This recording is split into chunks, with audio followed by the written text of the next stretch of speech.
This is Tad, and you know I'm chilling with my best friend, Timmy J.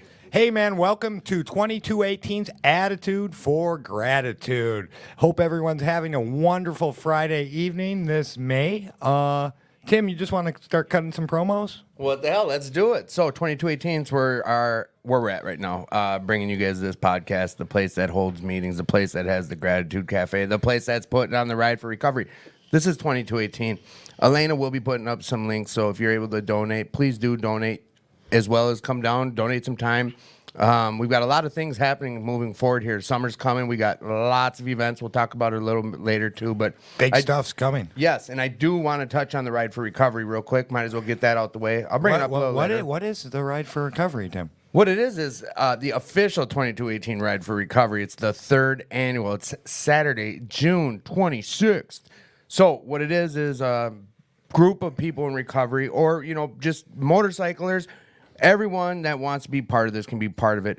There's one aspect of it that we meet out at St. Paul Harley Davidson and go on a beautiful bike run. But then back here at the club, events start kicking off, and it's like an outdoor party. Like there's bands, there's music, there's silent auctions. Party. Yeah, it's going to be a flipping blast. Like we got wristbands, 20 right now. You can get a hold of Tad. Come to the club, get wristbands. Yeah, come to the club from like 6 to 8, and they have them. Otherwise, like I just said, hey, and I'll give my information out. Just hit me up, and I can meet you for wristbands, whether it's at a different meeting or a lot of the stuff we did. Yeah, you save $5 getting them now in advance. 1:30 is when the party really kicks off here. The ride, though, itself, it's at the St. Paul Harley. That starts early, pancake 10. breakfast. But you can go to the pancake breakfast, Correct. eat some pancakes, and then show up to the party any time from 1:30 to 10. The riders will get back at 4, but we'll have music. Yeah. We'll have speakers, silent auction. Yeah. If you want to volunteer, get a hold of me. Yeah, it's just a good time. It's a blast. Like this is the third one we're doing, and it's huge. It brings in lots of activity. It brings in lots of people, and it's just a great thing for the community as well as the recovery community. Oh yeah, it's good, clean fun. Yeah. Yes. I mean, hell yeah.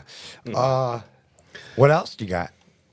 Well, here's a big thing that I keep being told not to talk about because I go down a weird road, but coming up is a hip-hop battle. No, we want you to talk about it. We just don't want you to rap.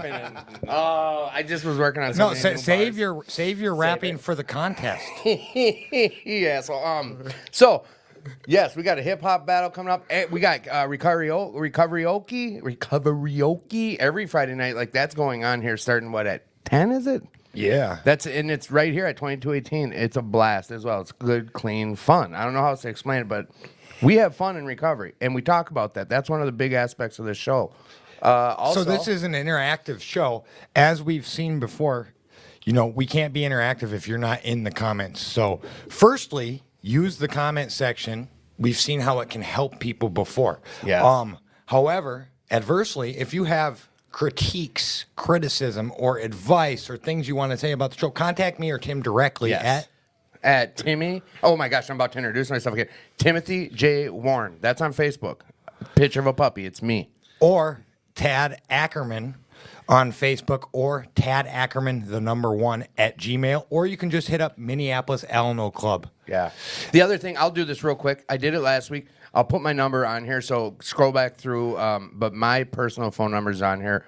Reach out to me personally. If you have a question and you don't want your name to be announced, just send it to me directly. It will be, my number's on here, so take advantage of that. Like he was saying, interactive. This is you know what? It's like networking for recovery. We reach out. There's listeners that help other listeners, and we do what we can to basically find other resources to help us stay in this whole recovery community. So also, smash that like button. Oh, smash the living snot out. Share it. Tell your mom, tell your neighbor, tell your best friend, tell Billy down the street. Anyone who you think this could be helpful with, share it with them. Yeah. Get the word out about this. That's how we grow, and that's how we keep it going. What else you got, buddy? I think trying to think here. How you doing? Me, I'm blessed, baby. You know blessed? Me. Tomorrow's open fishing. Oh, baby, I'm blessed. You know how it is. I'm happy. I'm blessed. Word. Yourself, Ted? How are you? I'm doing all right. We never really check in with each other at the beginning of the show. We haven't for a while. As interactive as we preach, we never interact with each other. We got some cool guests. Yeah, I know. I think I'm getting a side eye from one of them right now. Yeah, like that's all right. Like I came on, we hear you guys every week, and now I'm on the show and you guys are talking with each other. What the F? No, what- But we still have to do the initial we're doing an jump intro. off. We Yeah. we haven't even acknowledged their existence yet. No. The double Matts in the house. MM. Let's see which one of them takes the bait first. Who? Matt, say hi. Hey, what's going on, everybody? All right. Matt, other Matt, say hi. I love awkward silence. Yeah. So we got Matt K and Matt C on. These are two of my favorite people, actually. One of them works at a treatment center, and I've been blessed. He was my assistant manager for a while. He's moving on to go manage another house pretty soon. And That's right. the other one helped me, well, wrangled me in to help me start this NA group and then moved away on me and has since come back. come back. Yes. Since come back from way up north or way up yonder, and he's back in the cities with us. And he's a really good friend of mine. He's a confident, and he knows both these guys know a lot about the programs that they respectively go to, which are different programs. Yeah, So- that's the diversity of recovery is awesome. So we're going to be getting into a little of that. We're going to be getting into some AA perspective, NA perspective, and it's going to be fun. Yeah. You know what I love to hear, Ted? I love to hear your perspective, along with many other people's who took service positions at this NA meeting that think I wrangled them into this, and I believe I just facilitated some recovery and gave you the opportunity to be of service. Thank you, Matt. Are you going to add all the other stuff you add privately, like you reconciled my sister, you reconciled me with NA? I mean, that's if you're gonna give me credit for that, by all means, I'm not. It wasn't me. It was the program of Narcotics Anonymous that did that for Thank you. Yeah.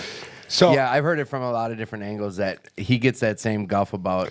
We've heard it from other guests. Like, yeah, I got asked to just show up and all of a sudden take on this position. And then where's Matt? life, Gonzo. Matt had to do what Matt had to do for himself. You're for damn his right, life. yeah. And And now I'm professionally unemployed. I mean, I was up there farming hemp with him for a couple days, Couple hours. a couple hours. That's Tad. I put in about 80, 90 hours in a week. Matt's over here. Yeah, he showed up for a half hour. And It was more than that. It was a good half day. It was a good half. It was like day. 5-6. Yeah, but a hours. half day of farming hens is like 40 hours of city work. It really is. Like, you're really working. Oh my gosh. So, what are we going to do? Yeah, let's chop it up, guys. Chop it up, boys and girls. Who wants to start? Matt? What do we start? Yeah, hey, Matt, will you start, Matt? Yeah, Matt. I'm go ahead, staring at talk, the Matt. table. So Matt, let's talk All right. here about what a great name you have. Well, no, my thank you. God. Excellent. Yeah, my mother gave it to me. Believe it or not. Likewise. Yeah, So absolutely. you guys got that in common too. We're off to a great start. All right. I don't know. What are we starting with? You guys ask the questions, right? We just Right. answer them. No, Right. yeah, sure. Right, You let's- got anything you guys want? You have a topic you'd like to share about? Matt We can get brought his started. books. Yeah. I thought we were just going to get into the similarities or whatever. NAAA. I mean, if we want to get into that, I would challenge all of the listeners to go ahead and Google bulletin number 13 from NA World Services and go ahead and give that a read. It's fairly long, but I thought it was short. it's a few pages. It's a lot. It's a lot of words, but you'll get the idea. I'm gonna let Tim do it for me. Yeah, go ahead. And believe anything Tim says about it. So. Absolutely. And base all my knowledge of Bulletin 18 on what Tim says. And then if you want to compare to that to some literature from the Alcoholics Anonymous program, there's an IP titled Problems Other Than Alcohol. And that speaks to me as well. And my recovery. And I mean, my recovery looks like I go to multiple fellowships, not even just AA and NA. I'll go to most any 12-step fellowship Yeah. and even some other ones. But and I will go to a closed AA meeting and identify as an alcoholic because at the end of the day, I had plenty of problems with alcohol, which it talks about in that IP from AA that about problems other than alcohol.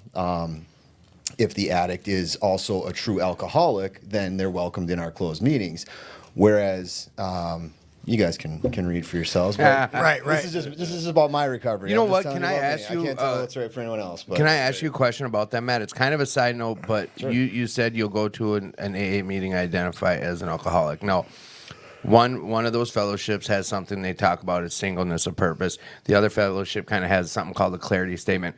Would you say that those kind of are similar to each of their own fellowships? What I'm asking, do you follow what I'm asking? I think I do, and the way I would put it is both fellowships, both AA and NA, have a singleness of purpose. Okay. I would completely agree with that and make that statement. The difference to me being AA's singleness of purpose is alcohol, strictly dealing with the drug of alcohol, whereas Narcotics Anonymous deals with the nature of recovery and addiction in general. It doesn't even have to be about a drug. It could be gambling. It could be Yeah. sex. It could be A anything that you're behavior. addicted to. Yeah. While it's titled Narcotics Anonymous, that was, I Yeah, I guess- hear a lot of people throw that out there. Well, it's called narcotics. Right. Since I know you're a little bit of a history buff, or you've done your research, is probably Some call better. it history buff.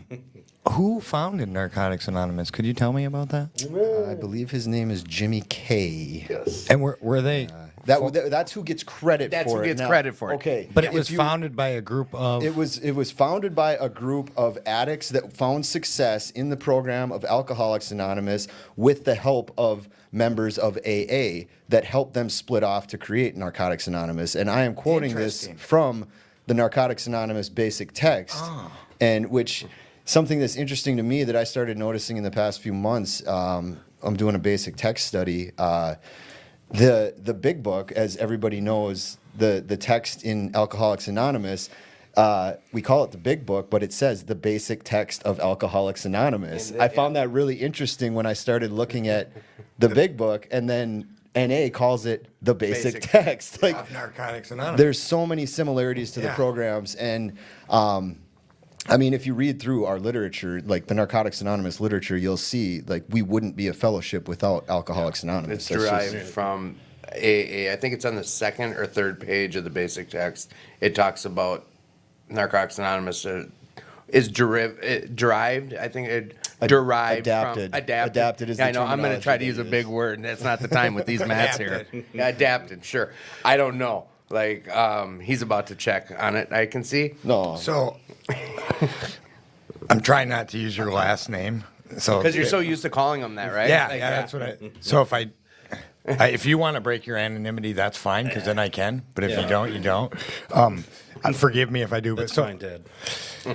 Mr. Matt, sitting to the right of me, you're a drug addict. Yeah. I know you're DOC. Would you care to share that? Yeah, my DOC is methamphetamine. I started when I was 23. I'm 36 now. Going to soon to turn to be 37. I got over 2 years clean now. All right. May 10th is 2 years. Not that long ago. Yeah, not that long ago. Congratulations. About, what, 4 days ago? Yeah, And that's what's up. Yeah. Woo! Hey, why? Woo! Why don't you tell everyone how you did that there? How I did that?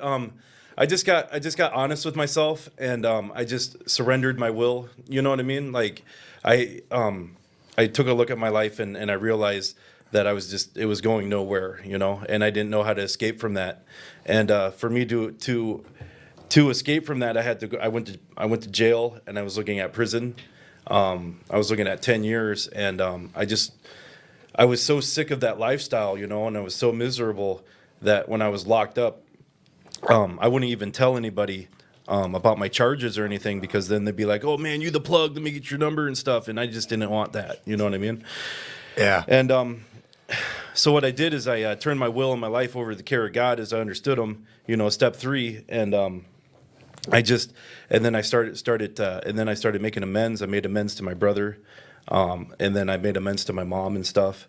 And Did those amends end, or are they just kind of a living amends? well, I mean, my brother's still alive, so I made, you know, I'm gonna go visit him, and then sit down in a face to face, and then talk to him in person about it.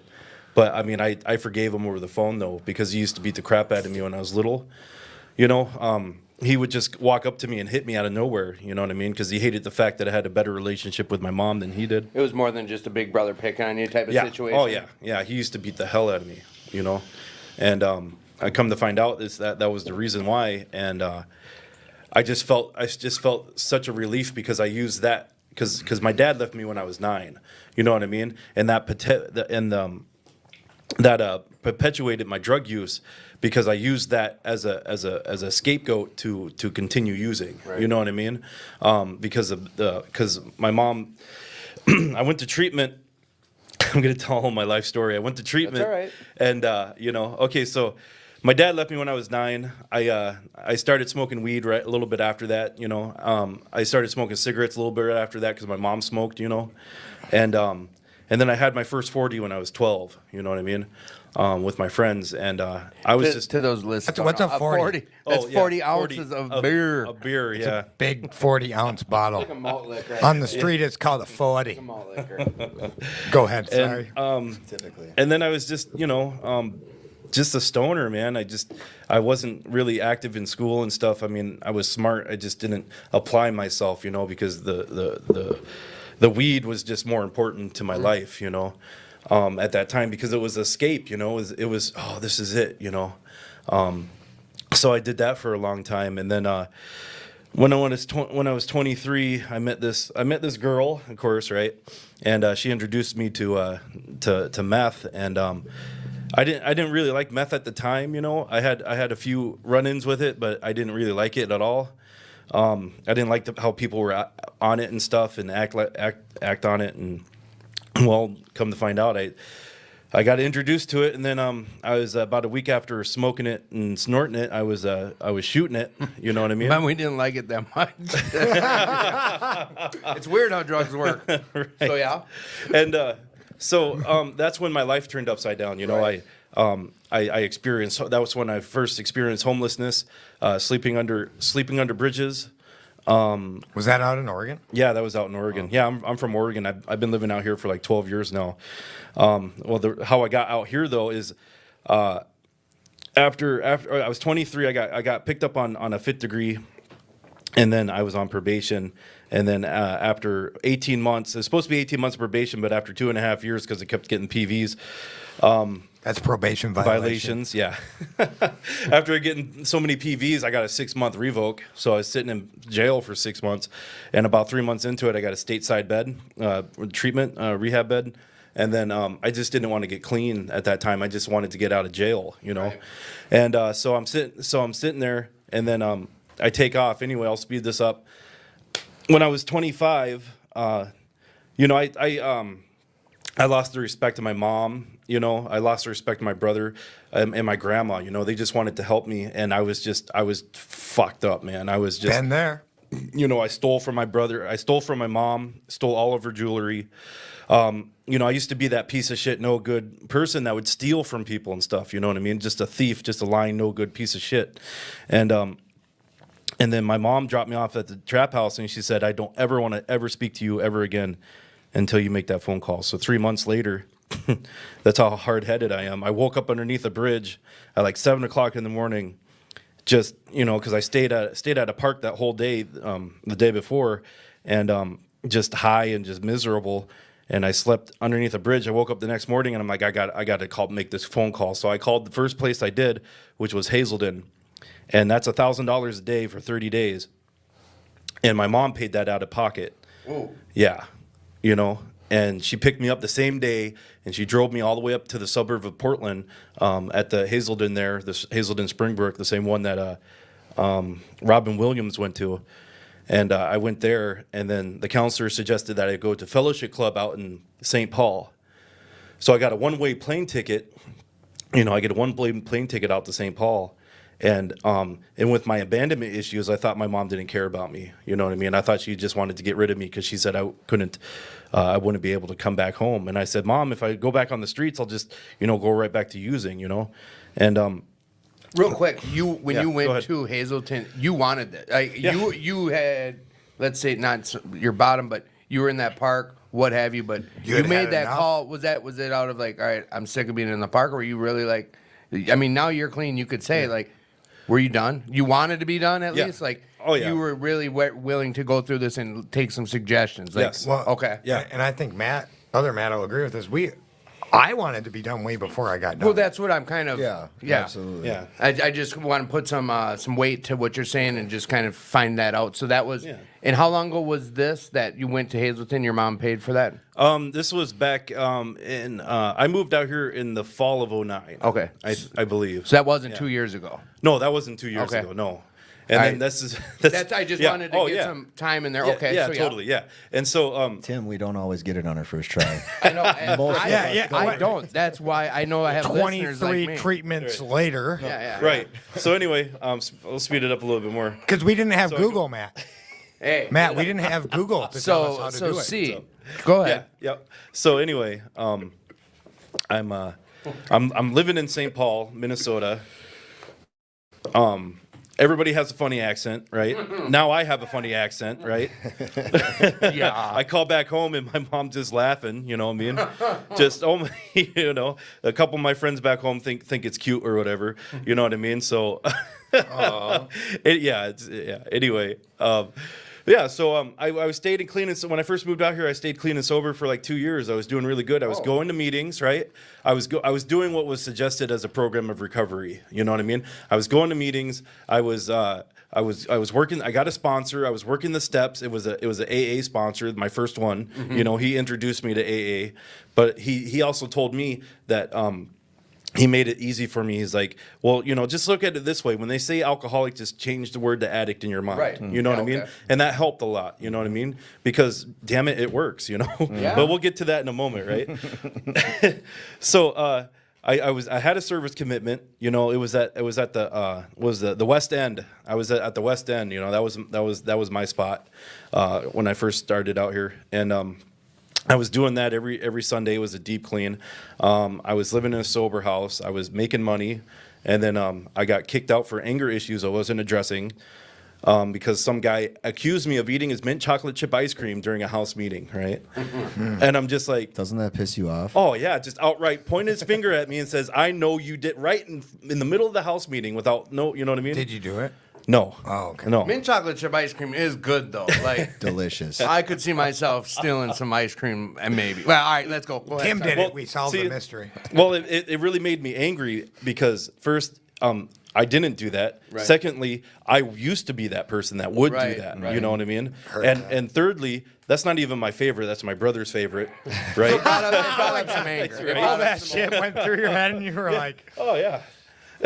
Just like that, 1, 2, and 3. And I'm just like, listen here, man. If I wanted to eat your ice cream, I'd go down and get some Ben and Jerry's at SA. You know, I pulled out a wad full of money. You know, I don't even like mint oh, I chocolate love that. chip. You know, I love told- that card. But anyway, so I pulled a knife out on him because he Oh wouldn't, shit! he wouldn't leave my room. You know, because I was pissed. I was listening to Cannibal Corpse. I shouldn't have been. You Just know. getting all riled up. Yeah, because I was mad, and he came down to try to apologize. I just wanted him to leave. He wouldn't leave my room, so I grabbed the knife, and as soon as I did, my friend Alan, he came down, and I dropped the knife, and then I got kicked out. Right, yeah. And spent the night at Dorothy Day Center, and that was my first and last night staying at Dorothy Day Center because I almost got into 3 different fights there, just because I wanted to go to sleep. You know what I mean? Right. So this is where my downfall was, because the mental obsession had left me at that time. You know what I mean? I did not want to use. The last thing I wanted to do was to use. I'm like, what could make this worse? Which was to use. You know what I mean? And that was the farthest thing from my mind. You know, I'm like, this could. You know, so I got a different place, and I was doing really good. But the thing is, I wasn't, because I stopped going to meetings. I stopped working the steps with my sponsor, stopped calling him, stopped doing all the things that were necessarily of me to do to maintain my sobriety and be in recovery. All the right? things that were working up to Yeah, that point. yeah, exactly. And it was just a downward spiral. And well, before that happened, what made it happen, excuse me, I had a beer with my smash burger. That's how it happened. That's how it started. You know, my buddy's like, oh, I'm like, hey man, it's my buddy Dan. I used to go to see movies with him all the time.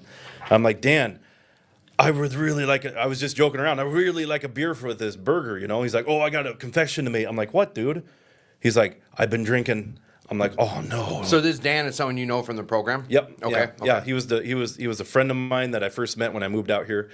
He was at Fellowship Club with me. Really good dude, you know. and he relapsed on alcohol for like 6 months. I didn't even know until he told me. And then that's when that started spiraling out.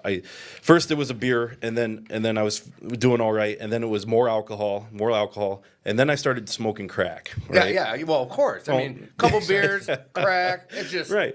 I'm You know, giving because you shit, but yeah. So it was the downward spiral. Yeah. Spiral. yeah. Oh, naturally, you know. Yeah.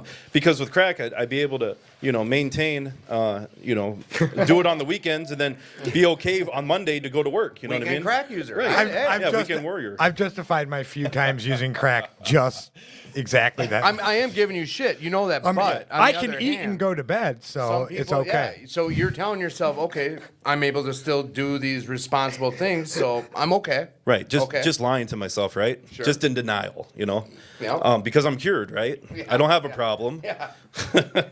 So, it make a long story even longer. Yeah, I started using meth again, and then I was up. I went to treatment after treatment after treatment. I get sober, I do good, relapse. Get sober, do good, relapse. I couldn't get. The longest I could scrape up together was like 6 months. Because I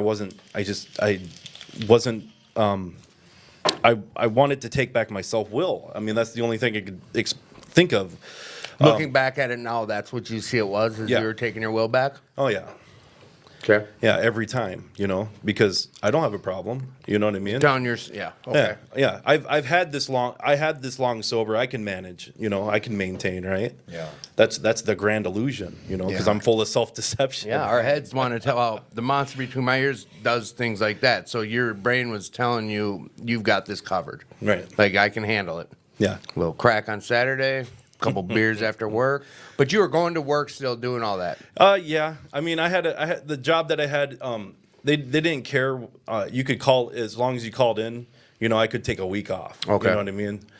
So how long did that go for before you got to a place of, all right, I got to get back to some real recovery? Man, that didn't happen. Like I said, like every few months it'd just be back and forth. You know what I mean? It'd just be back and forth, up and down. Okay. But but this last time, okay, so 4 years before I got clean and sober this last time. 2 years ago, for 4 years, I was running the streets. I went from selling 20 bags to slinging pounds because I met the plug or whatever. You know what I mean? And that's what I thought I wanted. I wanted to be the big time dope dealer. Everybody when I come walking in, everybody's pawing at me or whatever. Because it was stroking my ego, made me feel good or whatever. And plus I wanted to get high for free. You know what I mean? And so. That's always what I wanted, was to get high for free and pay for a place over my head. Did that work out for you? I mean, if it worked out for me, I wouldn't have died twice, and I wouldn't be here now, would I? The answer is no. Sure. Answer. I can relate. Like I had the same thoughts, but it never worked out. So your that head's way. telling It you. was a delusion. Yeah, it never does. Right. Okay. Jails, institutions, and death. Oh my! So Oh, yeah. your head's telling you want to be the big kingpin, the baller, this and that. And, Right. and how's your life going at this point? Like, Oh. how are things going and what's happening? To be honest with you, looking back on it now, I was miserable. I was super miserable. I was running around the Twin Cities with like a chicken with my head cut off. My phone I can blowing up. relate. My phone blowing up constantly. I mean, I've gotten robbed twice within a week. You know what I mean? At gunpoint. I was gonna say, didn't you almost die one of those times? Yeah. The first time it was the SKS with a banana clip, and it was over in Frogtown, and I said, shoot me, motherfucker, and I woke up on the floor. I was knocked out. You know what I mean? And yeah, that was scary. And then within a week, within that same week, I got robbed again at gunpoint over at the Hexagon Bar, over South Minneapolis, and that was scary too because he had a pistol and he was pistol whipping me. Put up a struggle with the guy for like 20 minutes at least. You know what I mean? And then he took me for everything, and because he was after the money in my pockets. I'm just lucky to be alive. You know what I Right. mean? Yeah. I'm lucky to be sitting here talking with you guys right now because he could have easily killed me. I don't think he was trying to though because anyway, I'm just thankful that he didn't. That it didn't happen. But now, and then when he pistol whipped me in the mouth, I had an abscess tooth that ruptured, and then I was in the hospital for like 5 days, on an antibiotic. and- Yep, yeah. antibiotic drip. My eye was all swollen, like shut and stuff. But yeah, man. Get sober already. So, All right, so this is what happens, Tim. This is what happened, right? So I get no, it. I've been to meetings where when people are telling their stories, Yeah. they'll scream out, "Get sober already." We want to hear how it started to finally get to working for you. Okay, Not all right. being an asshole like I know I just sounded. No, dude, it's Go cool. ahead, explain Don't even take it that myself way. For myself? For myself. Okay, go ahead. Quit being an Matt. asshole, Tim. Matt K, you got a live mic. Now's the time to take shots Oh, at him. he's We're about on air. to. He's just being paid. He's being a good guest. Did you forget what I said before we came in here? I said Tim is too nice. Nah, I said Tim. Oh my He's God! he's This waiting is to not get- the Matt that I wanted to come on the show. So, C. All right, Yes, You so get what you get. we want to hear. All right, so yeah. Okay. You went through hell. Yeah, You're I going went- through hell yeah. back in your relapsings. Yep. Okay. Yeah, I'm going through hell. Hospital stays and abscess tooths and jack moves. Yep. Yep. Not Yes, so peop- much the people- kingpin. Yeah, not as much the kingpin Right. that I thought it was. That's no for damn tad sure. in your life yet. No tad in my life yet. Oh, jeez. Break his arm, jerking himself off. Watch this. So, All right. and then I got. All right. So how it happened was that my ex-girlfriend, God rest her soul, I got into a fight with her at the Bloomington Crown Royal Plaza, and That's the a cops were hotel, called. right? Yeah, yep. It's got the sea salt pool. yeah. Anyway, I got into a fight with her.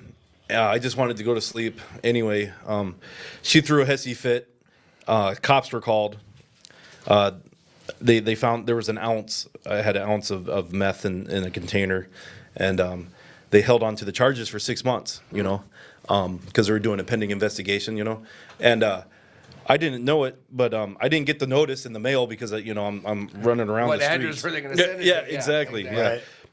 Yeah. So I got a warrant for this ounce, and then I got picked up for a half ounce, and then the cops wanted me, or I think it was, I think they wanted me. No, that was the third time. Anyway, so I get picked up. I got picked up for the warrant for the ounce, and I got another charge for the half ounce, and then they let me go, and then after that, a couple months later, I got picked up for 3 ounces, right, and they picked me up on the warrants for that, and then I got another charge for the 3 ounces, and the cops wanted me to work for them, and they're just like, well, we can't do anything about your warrants, but we can make this charge disappear if you're willing to work for us, right? Which means that you become a snitch, an Snitch. informer, or Yeah. whatever. Do things to get other people in trouble is what they wanted you to do. Correct. Okay. Yeah. And I'm like, yeah, sure, whatever. I was just telling them what they wanted Playing to hear. along Yeah. so you get your freedom for the granted time. Right, Okay. exactly, yeah. And I was messed up at this time, you know what I Right, mean? yeah. Just out of it, because I was just using so much at that time. And they let me go, and I had drug court and stuff. So I go to drug court, and I'm sitting there. I show up, and they're like, hey, just to let you, they pulled me to the side. They're like, hey, just to let you know, we're gonna put you in jail, so just go back and sit in the pews, and wait to go to jail. Yeah. And they're like, don't run. See ya. Yeah. So that's So they exactly gave what you it a did. chance to go sit in the back of the courtroom. Yeah. But Did you before run? that, they said, hey, when we're done here, you're going to jail. Yeah. Did you run? So tell us what happened there. Yeah. Oh yeah, I ran. I would have ran too. I feel like 5 out of 4 of us in this room would have ran. Ran. Heels and 5 elbows. out of 4. You're right. Heels and elbows. So yeah, what's so- how far did you make it? Oh man, I made it a few. I made it. Let's see, that was back in February, and then I made it till May. May 10th is my sober date, and that's when I got. That's the last time I got used, and I got arrested on May 10th, and I got picked up for another charge for a quarter ounce. That on May 10th you got On May clipped 10th, for that. yep. Okay. Yeah, So because you were on my- a 3-month. You were running for 3 months. 3 months, yeah. You For knew about they 3 were months. they wanted you. Oh, yeah, they so wanted you me punked bad. them on not helping them work. You ran out of court and you got all these cases against you, these Yeah. charges and warrants. Yep. Okay, so then And then after that, okay, so I'm sitting in jail. May 10th. I'm sitting in jail. And I don't want to tell, like I said earlier, I didn't want to tell anybody about my charges, you know, because I was just so miserable, and I didn't want to live that life anymore because it's not what it was cracked up to be. You know what I mean? It's just, and I didn't want anybody to know my charges because it'd be like, oh yeah, you the plug. Let me get your number. And whoop whoop whoop. You know, I didn't want that. Kind of like a hole you couldn't have got out of if you let them know who you were. Right. Exactly. Okay. So, but the thing is, I knew somebody that was in there, and that happened anyway. I mean, that's just a little side thing, but yeah, I stopped. I mean, I knew what I was changing on the inside because I didn't want to talk. I didn't want to glorify it like I used to when I was younger about dope and stuff. You know, be like, oh yeah, man, I was blah blah blah blah. You know, I was tired of that. You know, I was sick and tired of that.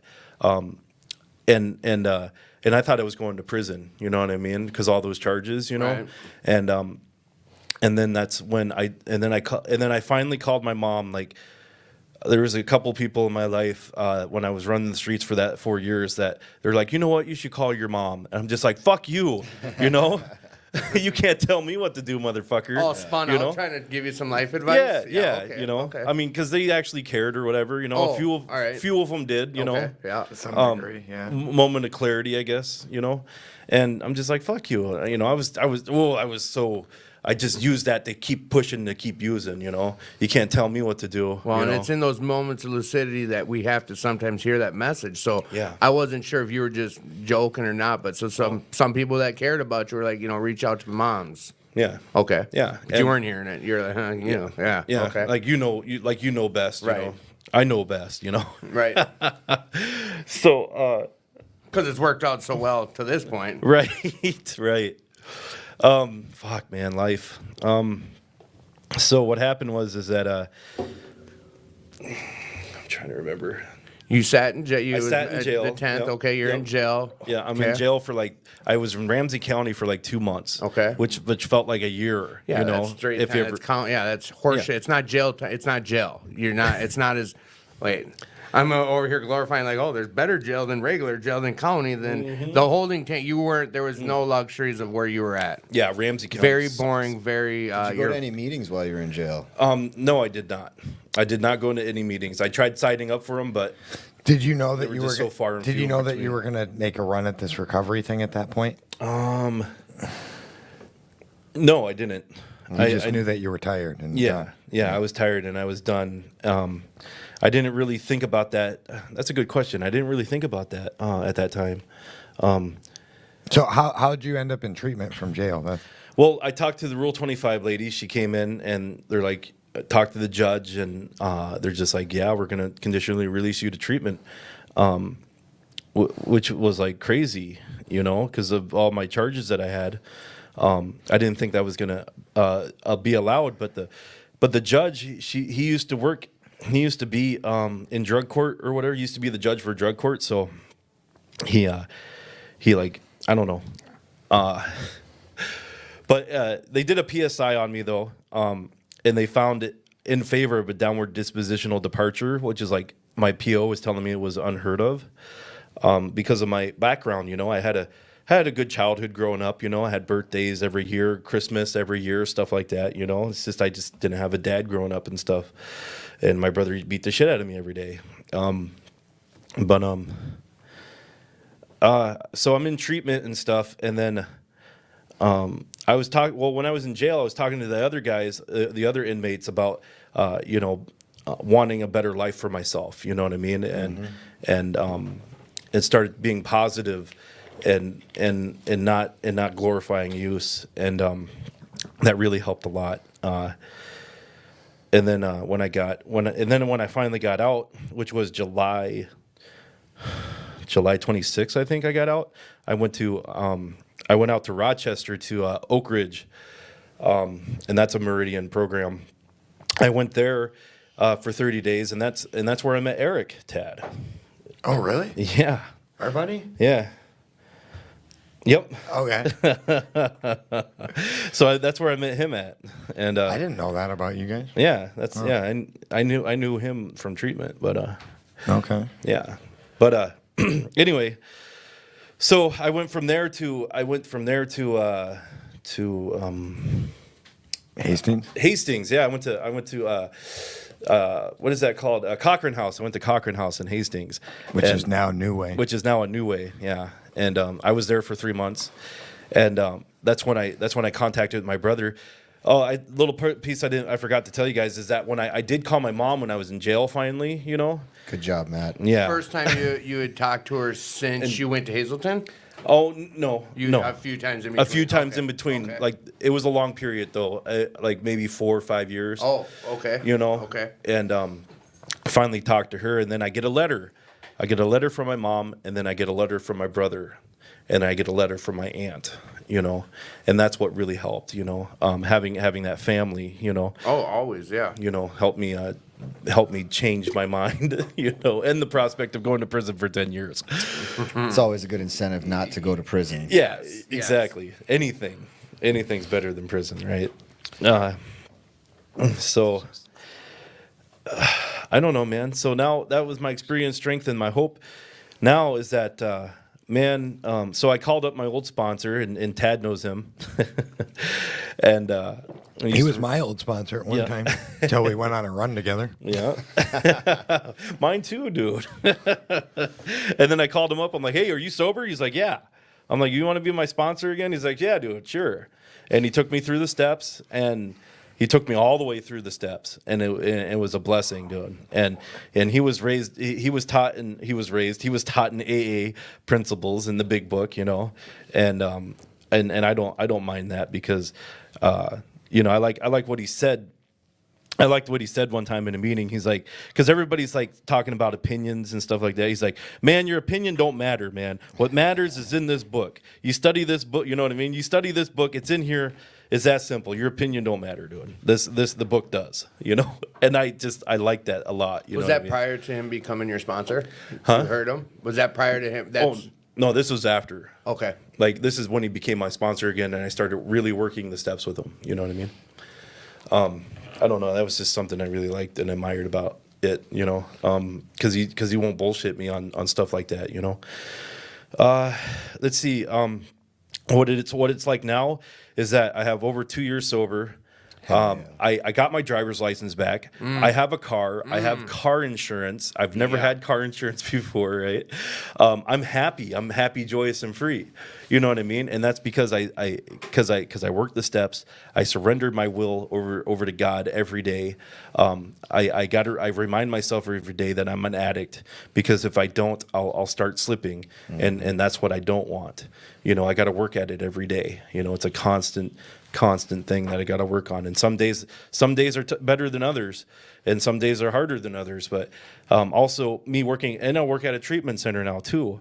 You know, I never thought before that I was working at a liquor store, sponsoring guys working at a liquor store. I come into an AA meeting and I talk about my job a little bit, and, you know, make people chuckle or whatever. But because I wanted to prove to myself that I could do it. And I ended up hating working there. You know, the people I liked working with, but just, oh my God, I just hated it so much. And now where I'm working at now, I freaking love it. I love my job. I like to get, because the newcomer really keeps me humble. You know what I mean? The new person really keeps me humble, man. Because it reminds me of where I don't want to be. Do you feel this job is kind of not so much as filling your spiritual cup, but you're getting you're getting something out of it more so than, I mean, yeah, it's a job. You need a job to pay that car insurance, but more so in the fact of you're getting some sense of more gratitude out of having a job like that versus at the liquor store. Like, you're getting more than just a paycheck, correct? Is Oh, that yeah. what you're talking about? Oh yeah, I'm getting way more than just a paycheck, Tim. So like this newcomer, you're seeing them, and that's kind of helping you move along. But we talk about that in both fellowships. Like, the newcomer is the most important person in the room. They talk about that in these meetings in both fellowships. Why, Tim? Why is the newcomer the most important Yeah, person? Tim, why? You know what? Being the host, I'm going to be kind of an ass about answering that. And what I'm just going to say is that I'm sure there's some black and white Co-host. words about that. Yeah, co-host Tad, you're the executive producer. Because we can only keep what we have by giving. No, it we're away. Because we both can hosts. only keep what That's we right, have by Matt. giving it away. Thanks, but Matt. for this guy, the newcomer is almost like Matt was just saying. Like, I've shared about. There's more facets than just that to me. It is the lifeblood of a meeting. It does help me remember what I don't want to be out doing again, because it's not hard to forget where I came from. Like that rearview mirror is right here, but it's easy to forget how dark and dirty my youth became. It's really easy for me to forget how dark that was. Do you So wanna- do you wanna working hear- with others and newcomers reminds you of that, is what you're saying? If I'm paraphrasing? Or hearing her story, or seeing them coming in grimy and stinky and still just fresh out. Like there's many facets of a newcomer to me. Like, yes, very important. Something I heard along the way, a speaker in the program, I believe, at one of the conventions or something, an event that I was at, regardless, it stuck with me through my recovery. And they said, if you ever forget your last day using, it probably won't be your last day. Bam! Oh, yeah. And that's like, to me, just to speak to your point, like when I see a newcomer coming in the rooms, or somebody with less than 24 hours, or even somebody that's still out using, like I think back when I was in that situation. And you know, it's hard for me because, like you, Matt, I got clean in jail, so it's not too often that I'm in a jail setting now. You know, I am actually That's right. I'm on the approved visitor list for Benton County Jail where I got clean, so I can do H&I there. I can take a meeting into the jail where I got clean. That's freaking awesome, dude. It's yeah, Isn't that crazy? it's I never thought that would happen, but Right. Yeah, that was one of the weirdest approvals I had gotten in recovery. There was an AA meeting I was going to, and I was doing a lot of service, and I got to the point of filling out it's an extensive application to be approved to go into jail settings. Yeah. And it was before COVID, and we had got the list of people that were approved, and a lot of people don't get approved just because of their history, and certain crimes don't allow you back in there. Well, we got approved, but then COVID hit, like a month prior to being approved. Did you get to go in, though? No, they stopped that particular AA meeting. Stopped taking meetings there. that was actually my exact experience with I'm on the list. I haven't actually been in Yeah, there to me do a neither. meeting yet. Dude, they're doing you know they're- what I'm they're thinking, doing right? meetings though. They're doing them like closed circuit TV, Yeah. kind of like Zoom, Zoom, but you have to go there and Yeah. I'm still gonna It's try to coming, do though, it, like but- in July. I'm looking forward to going to do it. Are you? Yeah, I really You're- want you- to. I'm cautiously optimistic because some of the feedback I'm hearing from some different areas is that a lot of institutions are going to continue doing it strictly by Zoom and closed circuit TV. Oh, I don't want to do that. Well, I mean, That takes sure, away that's some of the- that's not ideal, but at the end of the day, You're right. To me, it's my responsibility to carry the message, and if that's the only way that I can carry the message into a facility like that, I'm still going to do it, whether I think it's the best I way or didn't not. say I wouldn't do it. I said I don't want to. Right. Do you feel, Matt, that it's kind of giving back, like it was given to you because you were in that jail setting, and I imagine you went to meetings in jail, right? I went to absolutely. I went to every possible meeting I could. I went to, I mean, it was just NA and AA were the two fellowships that were in there, but I went to every. There's a lot of programming in Benton County Jail compared to some other jails, Yeah. and I'm really grateful for that. That's where I got to spend the last 45 days that I spent in jail because I took advantage of every opportunity I could to get off the cell block and. Get away from Heard that. from some of that, you know what I mean? But yeah, I'd even go to meetings when I was in myself, even if I planned on not being clean upon just to release. get out of just Straight get out of time. the shit like Yeah, Matt's just to talking get out about. of the pod. anything to get out of straight time. I'm gonna compare it kind of like I share about 2218 because they stayed open during COVID. Like I have this internal sense, and I don't want to be this way about like making checklists or you owe me or you're one up. But I feel I have a duty to 2218 just for them having their doors stay open in early COVID. Like they were the only place that gave me a chance to go to a meeting in person, which I needed. Is that kind of the sense you have about towards prison or them facilities? Is that what got you clean? Is someone bringing a meeting into jail, and now you kind of feel I want to give that to some other inmate that might need it to save their life when they get out?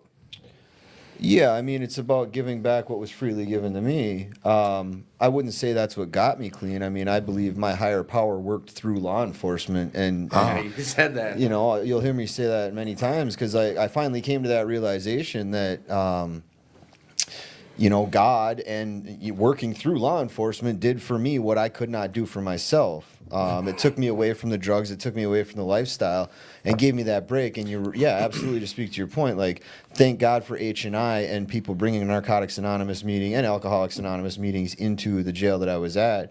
And I didn't, I knew that I didn't want to use anymore, but I didn't know that I was completely done. So to Tad's point, I was really just, I wasn't necessarily seeking recovery when I first started going to these meetings. I just wanted to get out of my cell and get off the Right. cell block. And I really found identification with the literature and the sharing and just the program of Narcotics Anonymous. I felt much more at home there, and that's why I continued to work, a program of recovery in that fellowship. Yeah, H&I is a big. I was just at a meeting where I'm not sure how this works with Amenity. You shared about something similar to what you're saying now. For anybody that doesn't know, H&I stands for hospitals and institutions, where Yes. you bring a meeting into a facility like a jail or You a guys know detox what- facility where they can't get out to come to a meeting. Yeah. You do know what I'm thinking, right? Never. All three of us belong to the same certain group, Yeah. and we're talking about H&I. Well, we ought to That's a- start that we- service commitment. I'm just going to make an announcement on the air here for anybody that doesn't know. The Twin Cities area of Narcotics Anonymous meets tomorrow at 11 a.m. via Zoom, and there's plenty of open positions available that need to be filled. Thank you, Matt. Possibly H&I, outreach, public information, come and check it out. Possibly. I'm not positive which ones are open, but So, we had one of the Mets kind of breeze through his experience, strength, and hope. What's your thoughts on the other one doing it, if they're okay with it? Wait a minute. He's gonna be if you want to hear the other Matt, if you want to hear his experience, strength, and hope, what I suggest you do is come to 2218 tomorrow at 8 p.m. where he is the main speaker in the auditorium. It's gonna be electric. Everyone who hears this, tell a friend, bring him, and embarrass him. Nah, you That's know what I'm what, tr- though? Yeah. That's I can speak on his higher power for him. Is Yeah. that when he shares, I Oh, believe he dude. shares through his higher power, or his higher power shares through him. He's but- one of my favorite But speakers. he's great when he speaks. And tomorrow, that's right at 8 p.m. And every time I've heard him speak, he's been like, I don't share this normally. And he, here's like, the other thing. It's cool. So you never know what cool gift you're going to get. I don't know what I'm going to share when I get up and share. And that's what's awesome. Is it because you were diagnosed with ADHD? How does that go? How do you say that? Oh, you like this part of my story? Like, No, that ADHD thing. I mean, technically, I'm diagnosed by a psychiatrist with ADHD, but I don't know whether I really have it or not because I was drug seeking and I was in active addiction. That's right. And I manipulated the psychiatrist. That's one of my to get me Did to- you get Adderall or not? Yeah, I did. That's one of my favorites. Yeah. I don't know why, but that's my favorite. Yeah, I forgot. I've heard you say I that. am a master manipulator, and yeah, Here's the deal, guys. I remember when he said that the first time. Oh, It was that's great. awesome. yeah. That's something that, like, honestly, the last time I shared my story at the You got, at the end, you got of the into meeting some here, deep stuff. I did, and that's one thing that I hadn't really looked at before, and that's, like I said, I don't know what's going to come out when I share. That's something that came out that I started looking So- at in hindsight, and I'm like, I'm not sure whether or not I really have this diagnosis because, I thought I needed it, but really I just wanted to get on the drugs because they made me more effective and more efficient. And, talking to some people in medicine, they're like, anybody on amphetamines is going to be more efficient. Like, it's just what the drug does to you. So, You mean you had more energy? right, I did. I You did. know, it's supposed to be. A meth addict wanted amphetamines? Fucking weird. That's wild, dude.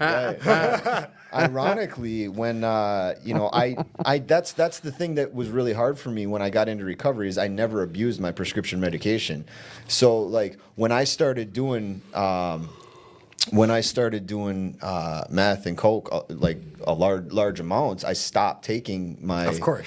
my prescribed medication because I really didn't need them anymore. Right. The drugs did a better job than Drugs did for me what I the couldn't illicit do. drugs did Yeah. a better job than the prescription drugs. I never thought about that, but I don't know. But right at the beginning of my opiate career, I went in with a song and dance that one of my friends is dealing with some pancreatic issues. I went in with the same song and dance that he was truly going through, and that got me a good prescription of some oxys. And that went on for 4 or 5 years. They did tests, this and that, but it worked. And I've never really put that 2 and 2 together of what you're saying. Is like, shit, this whole time I was telling myself, God, I got over on them doctors. I'm wondering now, do I have some pancreatic issues? I don't know what kind of tests they took, but I managed to get a shit ton of pain meds over it. And it was all on a lie. You might be sick. Yeah. Who knows? Look, Well, man. you are sick. I am That's- very sick, but we're not talking mental. So on that same 8 o'clock tomorrow, if you just by chance, if you have no means of getting down here to see it, but you really want to hear him speak, these are going to be, you can come to 2218's page and Minneapolis, Illinois. Minneapolis, Illinois, and listen to it live. That is every Saturday. But tomorrow's a special Saturday because our very own Matt Kay is the one speaking. This Matt Kay that was just talking on the show, to clarify. Which is my very own Matt Kay. My very own Matt Kay. Well, all right, you can have him. I was going to say, did you ever share a room with him at a convention? Absolutely not. But I there you shared a hotel facility with him. I don't. You can. You were keep, in the- like I said, you can keep. We were all in the hot tub together. I never hopped in with you, Smelly. No, I'm that's joking. true. Yeah, I you never did. got. No, I didn't. No, oh, no, you didn't. No. You came with your bag of chips and we went out to eat Yeah. without you. Yeah. True that. You went to bed. Just take it But- all and go home. Yeah. No, it wasn't a situation like that. It was the first time I was. He was tired. Whatever. Anyway. That's not part of this. Hey, I just want to say thanks everybody for tuning in and staying with us. We are about halfway through the show. So, like I said, this is an interactive show. If you have any questions for Matt C or Matt K, drill them in right now. Get And them I in. will- If you have any questions about recovery that you want them to answer, not just about the programs, not just about their life, anything at all, get them in. If you have any questions for Tim, get it in. Or Tad. And I'm gonna apologize quickly and hop over to the other one because when I started sharing this at the beginning of the show, I shared it to the Alano page, and then I was looking. I had a certain number of followers listening, and then I looked at Matt's phone. He's got a different number. So there's a group of people that are tuning in through a different feed, and if you're asking questions, we're not seeing it. So this week I will have mine. We'll be able to get questions. I'm So going to if- open that now. But moving If you're forward, on Tim's feed, that's cool. He's gonna answer. He's gonna do that. But so if you ever get an invite to this podcast and you're not on 2218's Attitude for Gratitude, please type that in yeah. Facebook and switch over to watching it there. And the only reason for that is we don't see your comments Yeah. if it's from someone else's. I want to give a shout out to everybody that's watching. Matt C, Matt K, just Ashley, Joa, what up, Joa? Jawa Slat. Crystal S, Rachel, Dylan. What's up, Dylan? That's my Dylan. guy. Andrea, Serena, JJ Pryor, Gavin, I suppose. What's- We got love you, got Gavin. someone who's with their daughter traveling to Nebraska, and he's on listening right now from Nebraska. I think he wrote it in there too. Listen, our buddy Nate H. Oh, what up? No, not Nate H. Oh my gosh, it's Papa Bird. That's who it is. Nate. He knows who it is. Soda Ridge. So Mela, Josh. a lot of people. Amanda, hey. Jane's on the other feed. So is Oh, Jane. KG's on this. Cheryl is too on the other Oh, feed. Cheryl's on the other I feed. got to get back over to the other feed. I apologize, everyone, too. We'll get you Yeah. shout outs, too. All right. So what else you guys want to talk about? Recovery, man. You Right. start asking some questions. Right. Draw it out, man. I don't know. What do you want me to talk about? So, Matt, when Which you. Matt? Yeah. What's up? So Matt's. So, Matt's. All right, so K. I like that. See, K, I've been telling myself all night. I was yelling it outside, and I had some people yelling back. They're like, "Well, KFC, there's no F, but you want to go KFC?" I was like, "No, Matt K N C, whatever." Inside joke in my own Go head. for some KFC right I now. know it's so You fire. guys want to hear a funny Matt joke? Yeah, of course. So I was at this meeting, and a guy asked me if I had mats at my house, and he meant for wrestling, for sparring. And I go, yeah, I got mats at my house. And he's like, oh, you want to do some sparring? I'm like, probably not. It's not the appropriate place. He's like, I thought you had mats. And I'm like, yeah, I got 2 guys named Matt at my house. I was talking about you and the other. And he was like, oh my gosh, I'm dead. He was so disappointed with me. That really happened. Shit. Okay, Tim. When you first took I was with Matt. I met you at another meeting that no longer exists. Sadly. Yeah, very sadly. Sadly, it no longer exists. I mean, As of now. I'm grateful that I met you there. Yes, me too. You were always of service there. Was that one of the first meetings that you? Was that the first? And this isn't the question. It's just side. Was that one of your? Is that a meeting you went to when you got out? Have you been going to that since you got out of prison? No, I got out of prison in 2006. May 11th of 2006 is when I got out of prison. Did you stay clean this whole time since you got out? Hell no. I thought I didn't even identify as an addict when I was in prison. Like, I knew I had a lot of consequences What because were you? of my drinking and Just a using. convict? I was an inmate in the North Dakota State Penitentiary. Well, then- My DOC number was 23220. I used to know mine by heart too. I forgot now. So then I guess my real question after hearing that is, you went to you share about you found recovery in jail. Correct. So maybe we could tell a little bit of your story, if you don't mind. No, I mean, yeah, my clean date is April 5th, 2017. Okay. And that was also the day that I got arrested. I think I got arrested around like 1 a.m. So Okay, technically, whatever, regardless.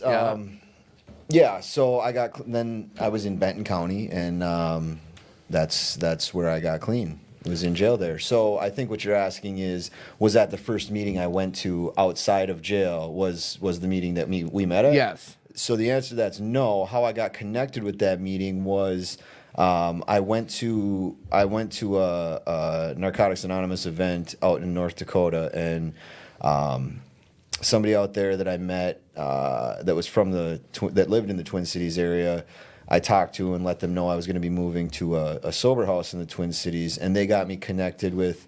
It was a female, so it was another male in the program she connected me with. It was two people actually, and one of them I really connected with. I got in touch with both of them. I still keep in touch with them both to this day, and I'm grateful that they're in the fellowship and everything still. And but one of them I really connected with. He would pick me up at the sober house, and because I didn't have a driver's license at that time, and bring me over to that meeting that you're talking about. And it wasn't the first meeting that I went to, but it was my first kind of experience that somebody brought me into their group, and That you got really involved, took on service positions. Well, and it was his home group, and he was able to introduce me to a bunch of people there, and I felt more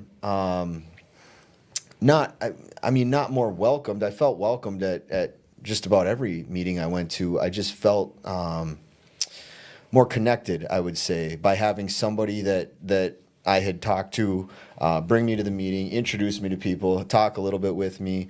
So I just, I kept going week after week, and at some point, I don't even know when it was. I just decided, well, I guess this is my home group, and that's how it was for about 2.5 years. So the question that this is something kind of side, because it's not around no more.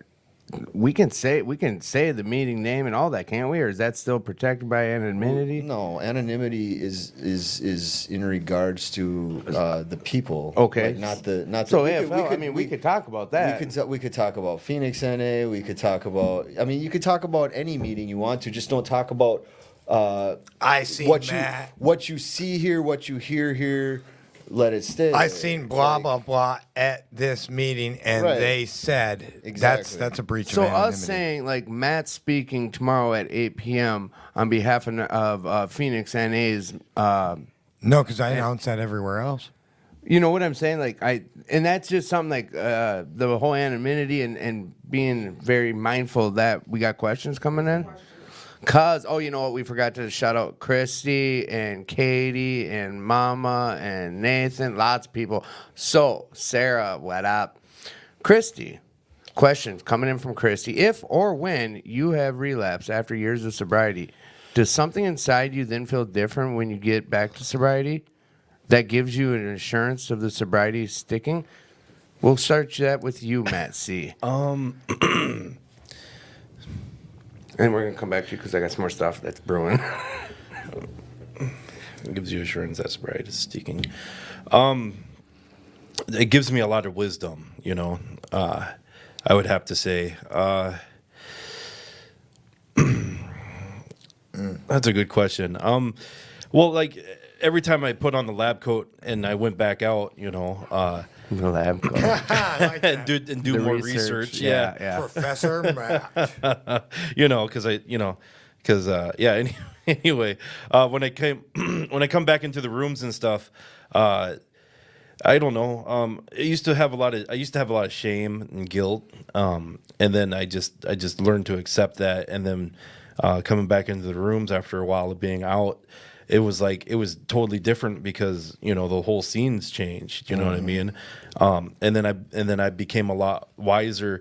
And when I did get back into the rooms though, and really gave it a good try, I started remembering all the past stuff that I used to when I was, you know what I mean, back when I was sober and stuff. I remembered all the stuff all the tools that I had before. They come into play, I guess. I would say, and that's what I really liked about it this time when I got sober, is because I started utilizing all those tools, and they were just coming to me, and I was getting excited over it. You know what I mean? Right, like the light bulb going back off again. Oh yeah. And it's like bing. I'm like, yes, like I get it. You know what I mean? I grasp the concept of what it is to be sober and utilize the sayings and stuff, because I thought those sayings are so cliche. Right, you know what I mean? right. But they freaking are so true. They're absolutely true. And I used to hate that, but now I accept it, and I couldn't, and it's just great. You know what I mean? I think that is a good question, and with that too, I is. want to follow up with it again, and I want you to answer that too after I ask you. C. This is confusing. C K K C. And again, thank you, Chris. It's a great question. I know I've heard people share that, like, every time you go out and relapse, like, you don't lose what you've been taught, what you learned when you were in those rooms. That's yours to keep and yours to grow on. So, kind of followed up. I know you answered it pretty in depth, but like with helping newcomers, are you able? Have you experienced that with a newcomer, someone else who comes in and you see someone who's really ashamed and they're scared? That 1,000-pound door to open to come back into these meetings after a relapse. Like, because of your relapses, are you able to help them more, or like, do you identify with them and are able to, like, hey, not a big, what? Yeah, I definitely relate. I could definitely totally can relate. And I tell them that too. Like at my job, I'm like, man, because they're sitting there, they don't know me from shit. You know what I mean? Until I open up about my own experiences, and then I can relate. And then they're like, hey, wait, this guy's just like, because I tell them that too. I'm like, hey, man, I'm just like you. I know what's going through your head. Let me help you. You know, only if they want the help, though. You know what I mean? Right. And I've had many sponsees, and I just got done working all through the 12 steps with one of them.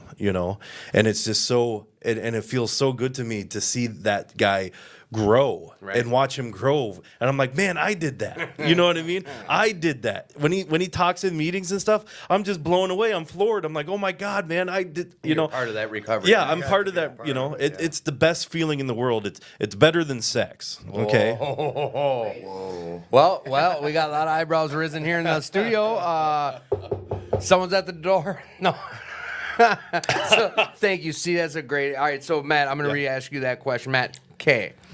If or when you have relapsed, which you've shared about, you've went through some relapses. Stop you right there. Go for it. I honestly have not relapsed because I don't believe I was ever truly in recovery before. I mean, when I was 17, 18, 19, 20, 22, I went to a lot of different treatments.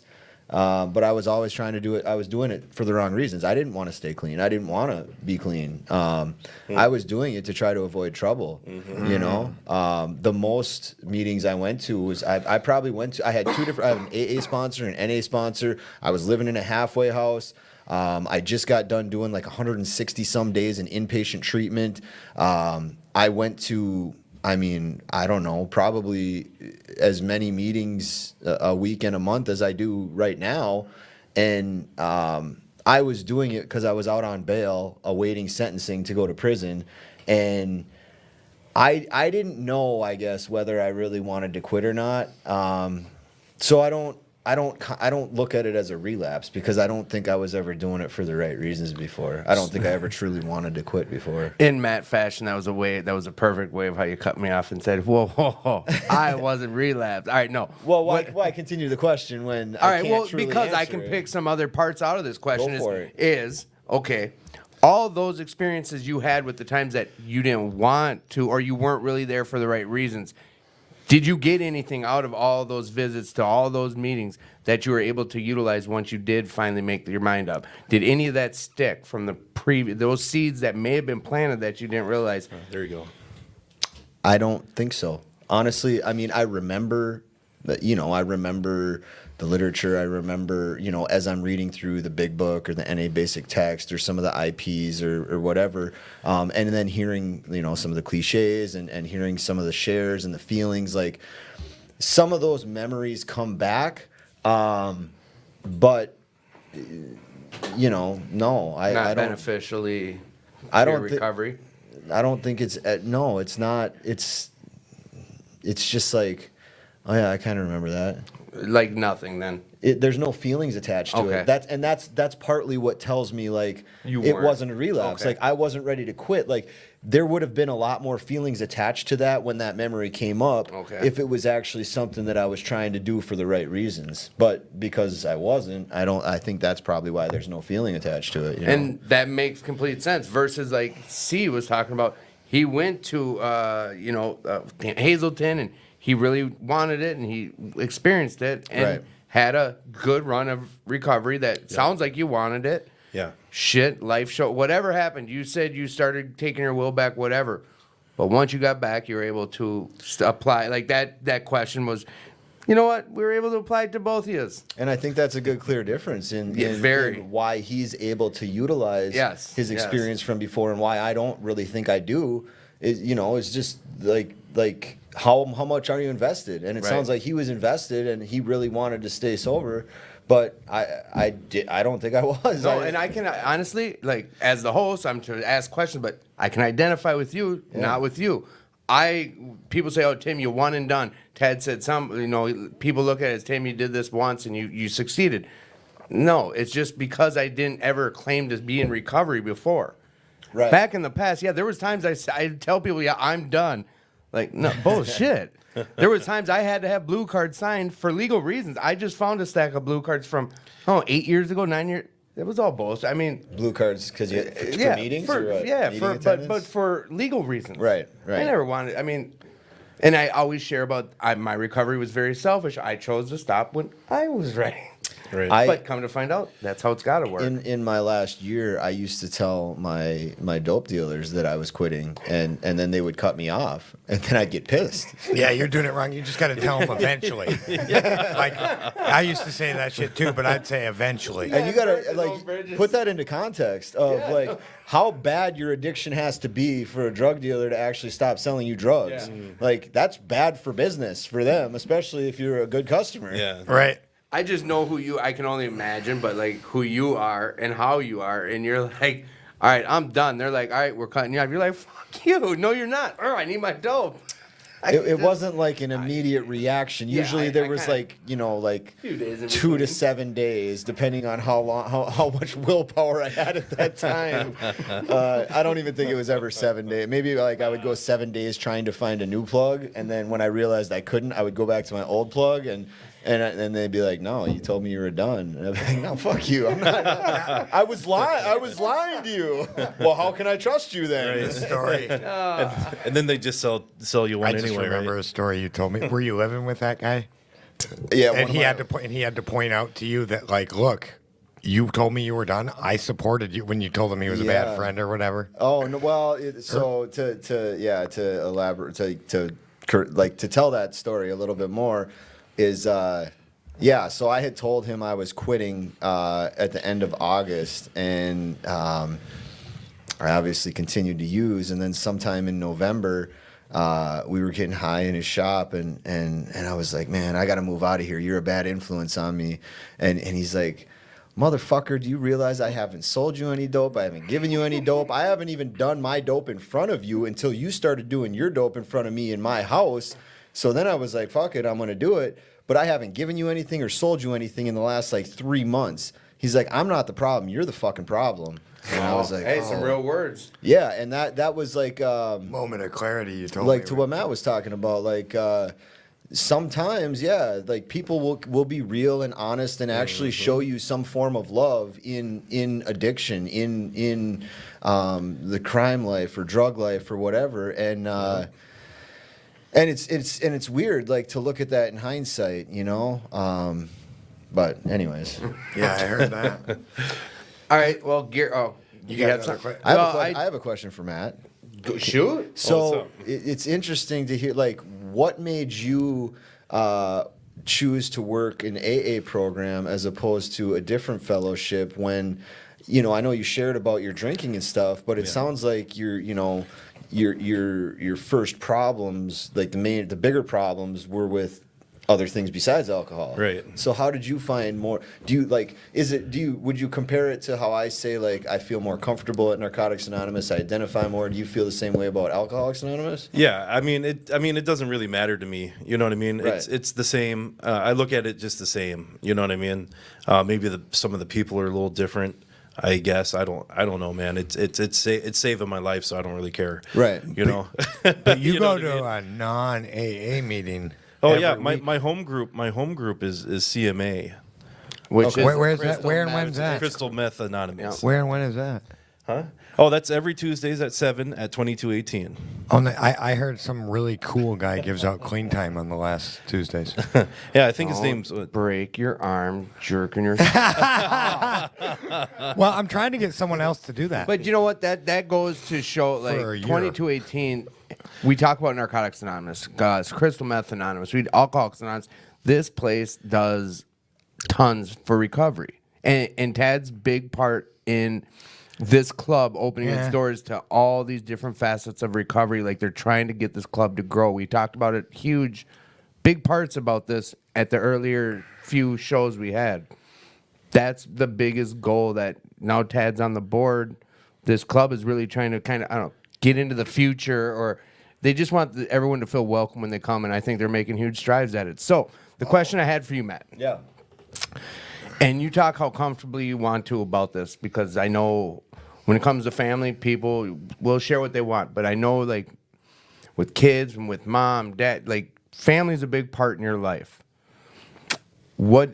How big is it in your life when it comes to recovery and family? Like, is there stuff you're able to share about that? Because without pre-talking to you before the show, like, and this isn't fair to me just dumping on you. I will tell you right now. I was gonna cut you off and tell you this before you asked your question, but there's nothing I won't talk about. I really, I'll talk about whatever. I will answer that. The context I was gonna put that in is I just saw what Did someone put? the comment Sarah put about getting vulnerable, and I was gonna and I'll answer your question first. But what I was gonna say to that is, you know, you guys want to get go- you know vulnerable? what? Should we show her how to get vulnerable? and- Yeah, and yes. teach her? I was gonna say, well, with your kids. Matt, keep your clothes on. They're- No, they're with Matt, I know you are not struggling, but you are dealing with custody of your children, and Oh, and man. I can tell you this right now, like, as a friend, I know you're a good man. I know this just from knowing you. Like, you have great intentions. Like, as a father, I can see you would only go to bat for the good when it comes to your children. You're not out of spite, for the better of your children, and you're dealing with the system on that very patiently, I may add, from the sidelines looking in. But I know recovery is a big part of your life too. The question is, where does this intertwine, and how does it benefit you when it comes to this with your kids? Because that's first and foremost. Yeah. So, this is a good question. In specifically in regards to my kids, they don't know. They don't know what, you know, my boys are 6 and 7, you know, and I don't know. This is the first time, just in the last 3 weeks ago, I started doing unsupervised visits with them for the first time. But like, I get them for 4 hours once a week right now. And they're an hour and a half away type shit. Yeah, but so like I don't spend any of that time talking about addiction, talking about dad's an addict. I go to a lot of meetings. I work a program of recovery because like I don't know that they have the capacity to understand that. I know that their mother like hasn't really told them anything. I know when I was in jail, she specifically told me, don't tell the boys where you're at because I don't want them to know. And like now that they're a little bit older, I hear them talk about people in jail. Those are the bad guys. Those are the bad guys. So, and I get that. Like I remember what it was like to be a kid. You know what I mean? Like the quote unquote army men were the good guys. Those were Right. the heroes, the cops, the firefighters. Those are the good guys, and the criminals are the bad guys. And like everything was real black and white when you're you know, when you're a child. But life's many shades of many colors, my friend. So- With that though, in your children, like if they even had the capacity though, would that be something you spend those little 4 hours on even talking about though? No, not out of that 4 hours. It's not something I'm going to. So how my visits work over the next year, I'm working up to ultimately getting 25% custody, where I'll get them every other weekend and one day a week. So that being said, one of the stipulations that their mother put in the parenting plan that I agreed to, like I don't agree with everything in it, but I agreed to it in its entirety just so that I could start Right. unsupervised visits. One of the things she put is that I can't bring my children around any felons. So anybody that knows anything about anybody in recovery knows that's probably about 75% of the community. 85. Right. Well, like, and so I've talked to my lawyer about that, and I told her, I said, like, so basically I can't bring my kids around me. I'm a 3-time convicted felon. Right. And that's something we were going to work through. But I talked to my sponsor about it, and I kind of agree with him. Like, we concluded that, like, let's not worry about that right now. You take the Let's good, you take cross the that, bad. Cross that bridge when it comes.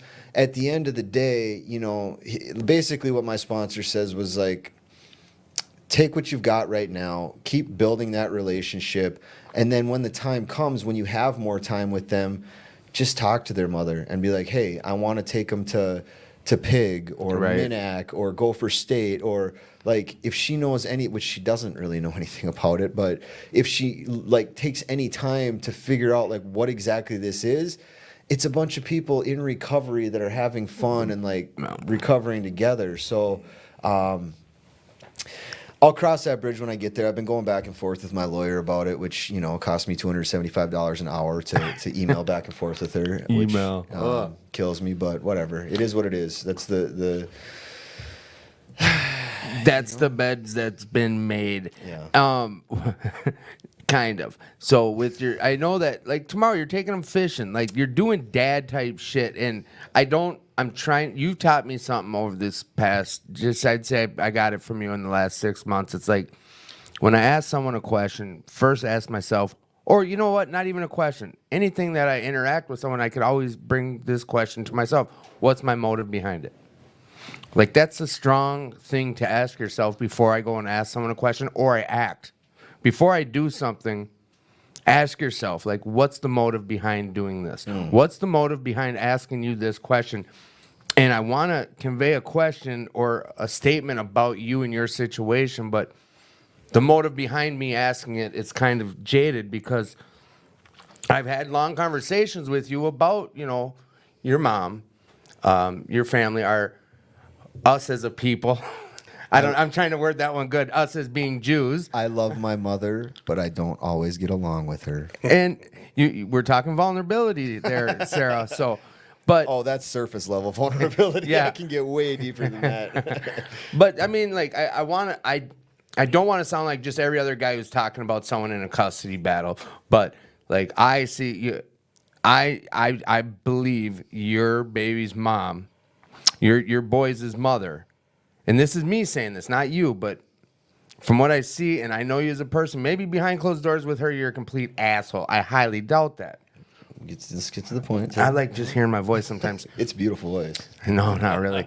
So I know you're a good guy, and I know you mean well for your children. Thank you. I believe she's putting you through the ringer and putting these hurdles up, even though she's thinking maybe you'd be a good father. Do I have this correctly with what I'm saying, or are you are you in a position where you can't answer that? Like, I can answer that to the as truthfully as I can and say I have no fucking clue what's going on in her head. I have no idea because I mean, she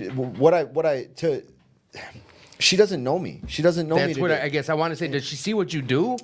Like, does she know the recovery, like what you're doing? I don't think so, you know, and it's sad to me, and there's nothing I can do to like make her see what I'm doing. You know what I mean? Like we brought it all up in custody trial, which was like almost a year and a half ago now, and talked about like my recovery and everything I do when I went through family therapy that I had to do to get these unsupervised visits. The family therapist recommended that she come to my next medallion ceremony. I think the therapist works in an AA program because that's what they call it in that fellowship. But, so I invited her to see me come get clean time at a bunch of different meetings, and she never showed up. So, you know, it is what it is. I can't force somebody to want to learn about my recovery, my life. All I can say is that, you know, I believe in reaping and sowing. You reap what you sow, and I put her through hell for a long time. It's like karma? When we were in a relation. Yeah, similar, very Okay. similar. Like Okay. reaping and sowing is like the same thing as karma, basically. So all I can say is that like you said, you know, I made that bed and like I made 2 children with her, and now I'm paying the price for the mistakes that I made, and I may pay for those, you know, for the rest of their life, and I have no choice but to accept that. Oh, for like 11 if I more don't, years.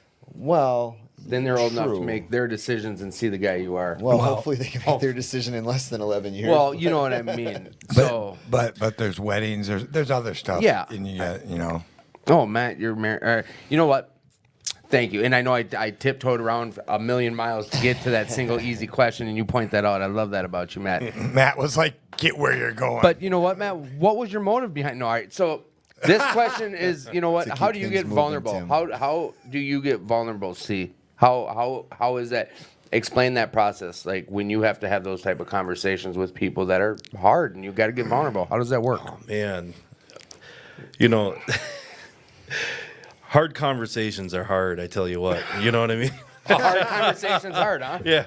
Yeah. You know, I'm just gonna be frank. Frank. But it needs to be done. You know, and the thing about that is with practice makes perfect, though, right? You know, the more we talk about the hard stuff, the easier it becomes. You know what I mean? Amen. And the more you get honest with yourself about it, the easier it is. You know. That's what I have to say about being vulnerable, you know, because if I talk to anybody, man, I'm never gonna bullshit somebody, you know, about my life and where I come from and or whatever, and I don't know if that's even making sense, but Yeah. you know, I just keep it real, you know what I mean? And once I get honest, because you got to get honest with for me, I got to get honest with myself, and then once I get honest with myself, that opens the door, and that's what part of sponsorship is about too. You know what I mean? That's why I have my sponsor or my sponsees call me every day, you know, so they can get comfortable making phone calls to talk to me, you know, because we can build that trust, you know what I mean? So they can start becoming vulnerable. I mean, I'm not perfect though either. I mean, there's some things in my life that I don't talk to my sponsor about that I should, you know what I mean? There's some things that I do that I don't talk to my sponsor with first, that I should have later, and then I call him and I tell him, and he's like, "Well, why didn't you tell me this before you did all that?" You know what I mean? You get the answer you didn't want. Yeah, exactly. I want to ask Matt the question, but I already know like there's no such thing as vulnerable for him. And it's kind of an asshole thing, but I don't ever from What my about the second part of that question? Because I think that's important too. Because she also asked how you get honest with yourself. there you go. I want to ask that part to you then, Matt. How do she you? wanted to know how she could get honest with herself. Yeah. So what advice would you have? Because I know you're pretty honest with yourself, and you probably weren't always that way. Well, no, I share this that like I became really good at manipulating other people because I became a master manipulator of myself. Right. And I was just exactly. And I was just thinking about this today, and I don't know what sparked this thought, but I was thinking like it was a memory from like man, when I was young, I was a kid, man, and somewhere along the lines, I think it was my parents or I saw somewhere on TV or something, somebody said, like, people, like, the best liars believe their own lies. So, like, I'm so sick in my own head that I try, like, I remember distinctly, this is something that I've never really shared with anybody, but I used to, like, practice trying to believe my own lies. Like I would create a lie in my own. I used to do that. I would create a fucking lie in my own head, something whatever, didn't like completely trivial, it didn't matter to anything, and I would keep telling myself this lie over and over and over and over to see if I Did you could ever make, get other people to buy into it and co-sign your shit? And I don't know. I mean, I'm sure sometimes I did, and sometimes they saw right through it. I really have no idea because, like, I was so deceived by myself. I don't really have a clear perception on, like, today I have a pretty clear perception on, like, other people and their view of me and their view of the world and my view of the world because I have a pretty clear understanding of myself. You put in some work though. I put in a lot of work, and like to answer the question, I don't know how to answer that question. Like, how do you get on? I mean, to me, it started with like wanting to change and wanting to be different, Yep. and knowing that I didn't want to be the person that I had become. I didn't want. That's right. At some point, and this was even in my active addiction, I didn't want to be who I was anymore, and I don't like. That memory from when I was young and those things that I used to practice, that's a little insight into like how I became the fucking liar and manipulator and cheater and like the piece of shit that I was. But like, how do you undo that? And it's I think you said it, man. I think like it's just a lot of work. Like it's practice. It's taking the like doing the little things over and over, and it's just like staying clean, man. Like it's one day at a time. It's all we have is just for today, and like it's being honest about with myself about the little things. Like There you go. like I'm off the candy right now. Oh, one won't hurt. Yeah, it will, because one is too many and 1,000 is Thousands never is gonna enough. piss Fuck me you, off. Tad. Get that candy out of my face. So But- you're telling me you would practice like you would in whatever it was.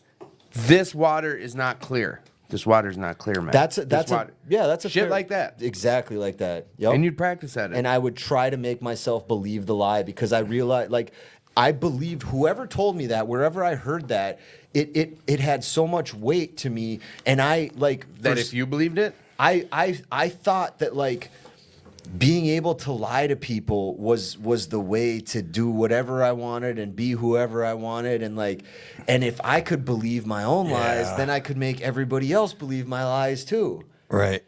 I get that. Do you? I was there at one point in my life too. It's a sick fucking place to be. Yeah. man. And it's fucking hard to know who you are Yeah. once you take away the drugs, those right. other things you identified with, you know, the lifestyle that you identified with, and then now you're stuck with the lies and you don't know. And some of them you're like, damn, what the fuck? What? And some of it, So like, to figure out. where do we start then? What's the first thing you have to be honest First, with? you have to figure out, like, you have to figure out what, I mean, I don't know, man. I don't know what the first step is. I really don't. Like, maybe it's identifying what you, like, I didn't know what I wanted to be, but I knew what I didn't want to be. Right. There you go. So I had to kind of unravel the shit that I had done. And that may be the first step, is just looking at the things that you don't want to be anymore and look at, I what's the surrounded myself opposite? with people who called me out on my shit. And that's good, but I had old timers that were like 60 and 70. I worked with, and they'd be like, Tad, look me in the fucking face and tell me that you even, like, come on, dude. and accountability is important, but at the end of the day, like 'Cause I wasn't we can't able to count do on it. we can't count on other people to fix us. Like No. it's our own No, responsibility. no. But to do the work to eventually, fix a ourselves. couple times of that, I could look myself in the face Yeah. or in my head and be like, Dad, come on, dude. Right. I could do it for myself eventually after, some help and after not and seeing, I think the rooms, the fellowship, seeing that people love me for who I was. That's And important. I didn't have to pretend. Right. I didn't have to put on these masks. Right. And sometimes that happens instantly. Sometimes it takes a year. Sometimes I don't know. Each side varies.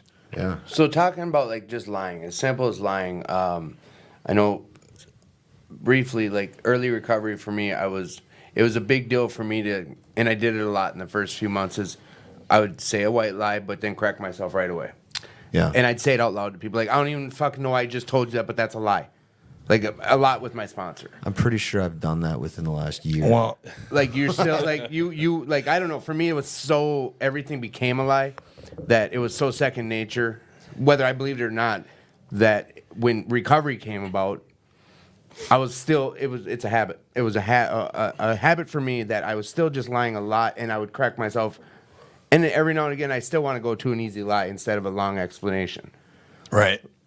You just kind of alluded to it, but you still experience that shit sometimes. It's really rare. Yeah, I mean, like it's been like when I say that's happened in the last year, it was like once in the last year where like it's not second nature to me anymore. But sometimes like a thought will come in my head and I'll say it and then I'll be like, that's not true. I don't know why I just said that. You said that once with me. I've heard him say Maybe it a lot. that- A couple I've heard times. you say that like that's not true. Oh well, then maybe it's happened more than once. But in a no, year. but I'm maybe not. I just like, lied again. No, but you're not. You weren't lying. You would be telling a conversation, be like, but no, that's And you'd not like true. exaggerate or something. And you'd be like, that's not But- true. I but don't what know I'm why I getting said at that. here- So the point I think I think you guys are nailing the point is that like my memory isn't always accurate. Well, Oh, here's- mine either. But here's also part of because I've the. manipulated the shit out of myself Right. over the So last 30 plus I years. get stuck in this trap where I think because I have a pretty good memory and I remember a lot of stuff, so I think that it's fact and I forget. But you that- don't remember it quite correctly. No, No, no, that's no. the My problem. memory twists things. Exactly. Rick B explained And that, that's like the not- story we tell ourselves. Right. That's Yeah. the self-deception Yeah. that comes in. You Yeah. know? Yes. Driven by 100 forms of fear, and we're just full of self-deception.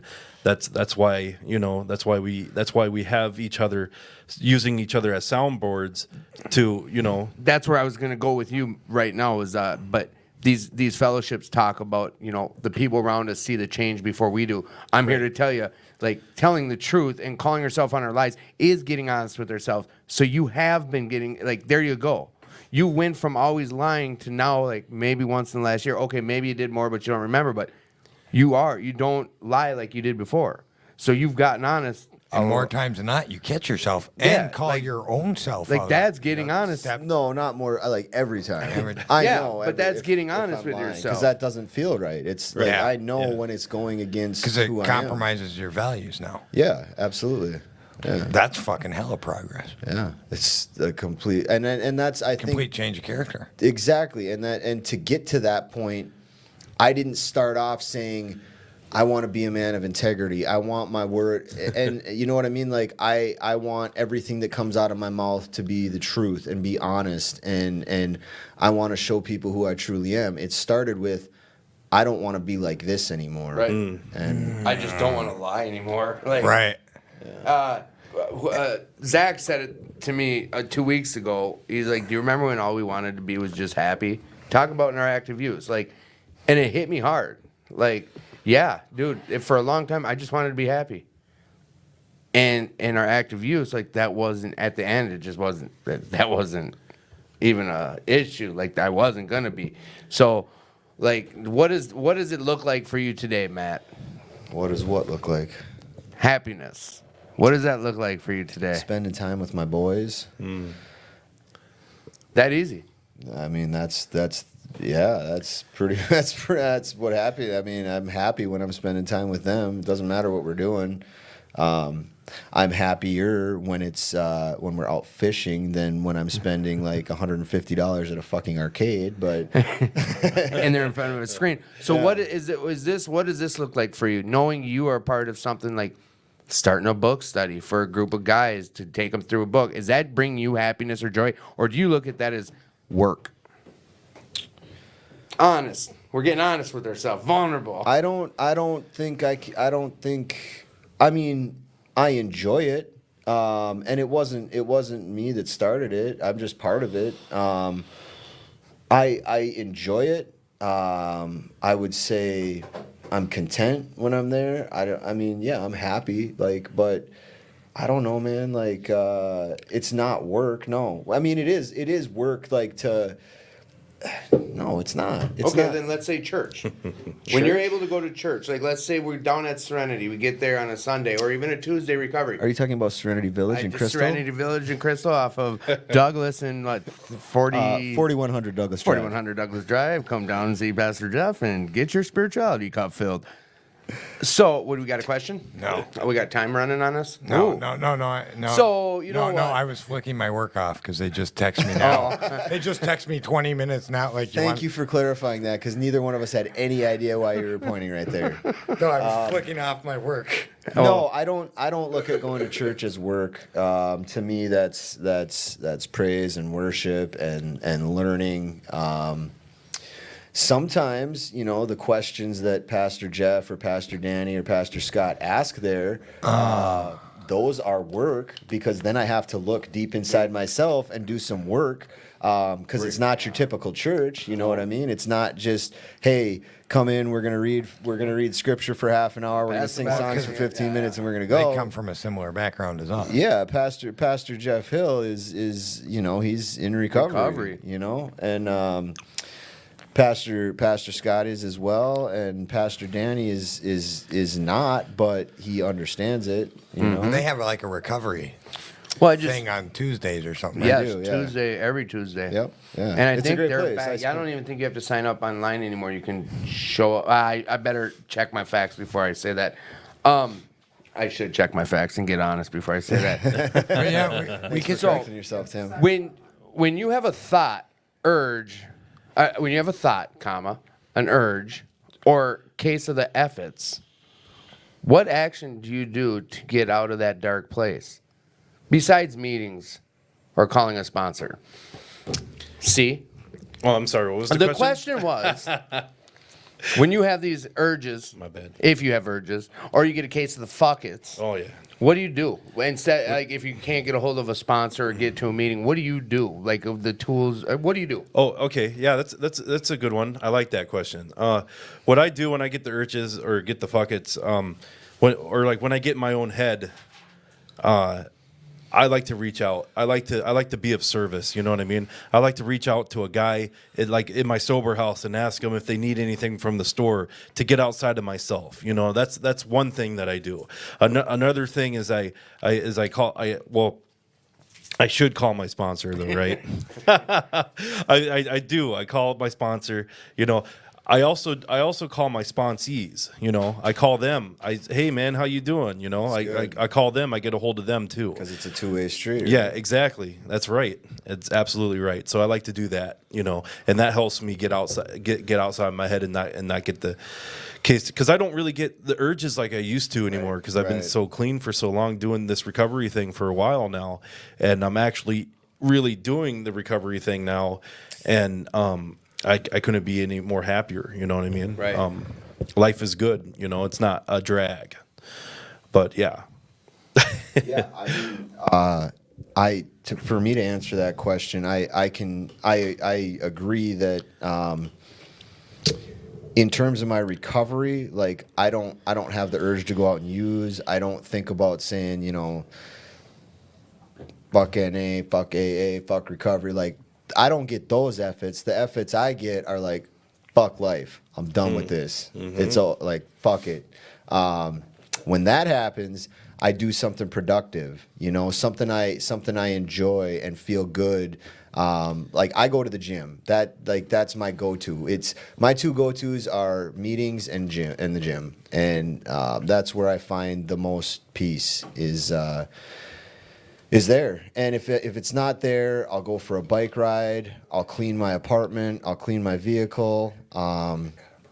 just doing something productive, and then like Matt said, to be of service in some way, you know, and to answer your question in the way it was worded, besides meetings or calling my sponsor, maybe calling my sponsees, calling some other people in recovery, or just finding another way to be of service, whether that's going and volunteering at a homeless shelter or delivering food to places and people that need it. Meals on Wheels. Absolutely. Yeah. Loaves and fishes. Yeah, there you go. Tons. But yeah, just being of service, because not only does it help me get my mind off of whatever I'm saying fuck it about, but it gives me something to feel good about, you Yes, know? yes. Yeah. So I agree. To credit Matt K. here's I sent him a clip of him passing out food here. I think it was after the riots.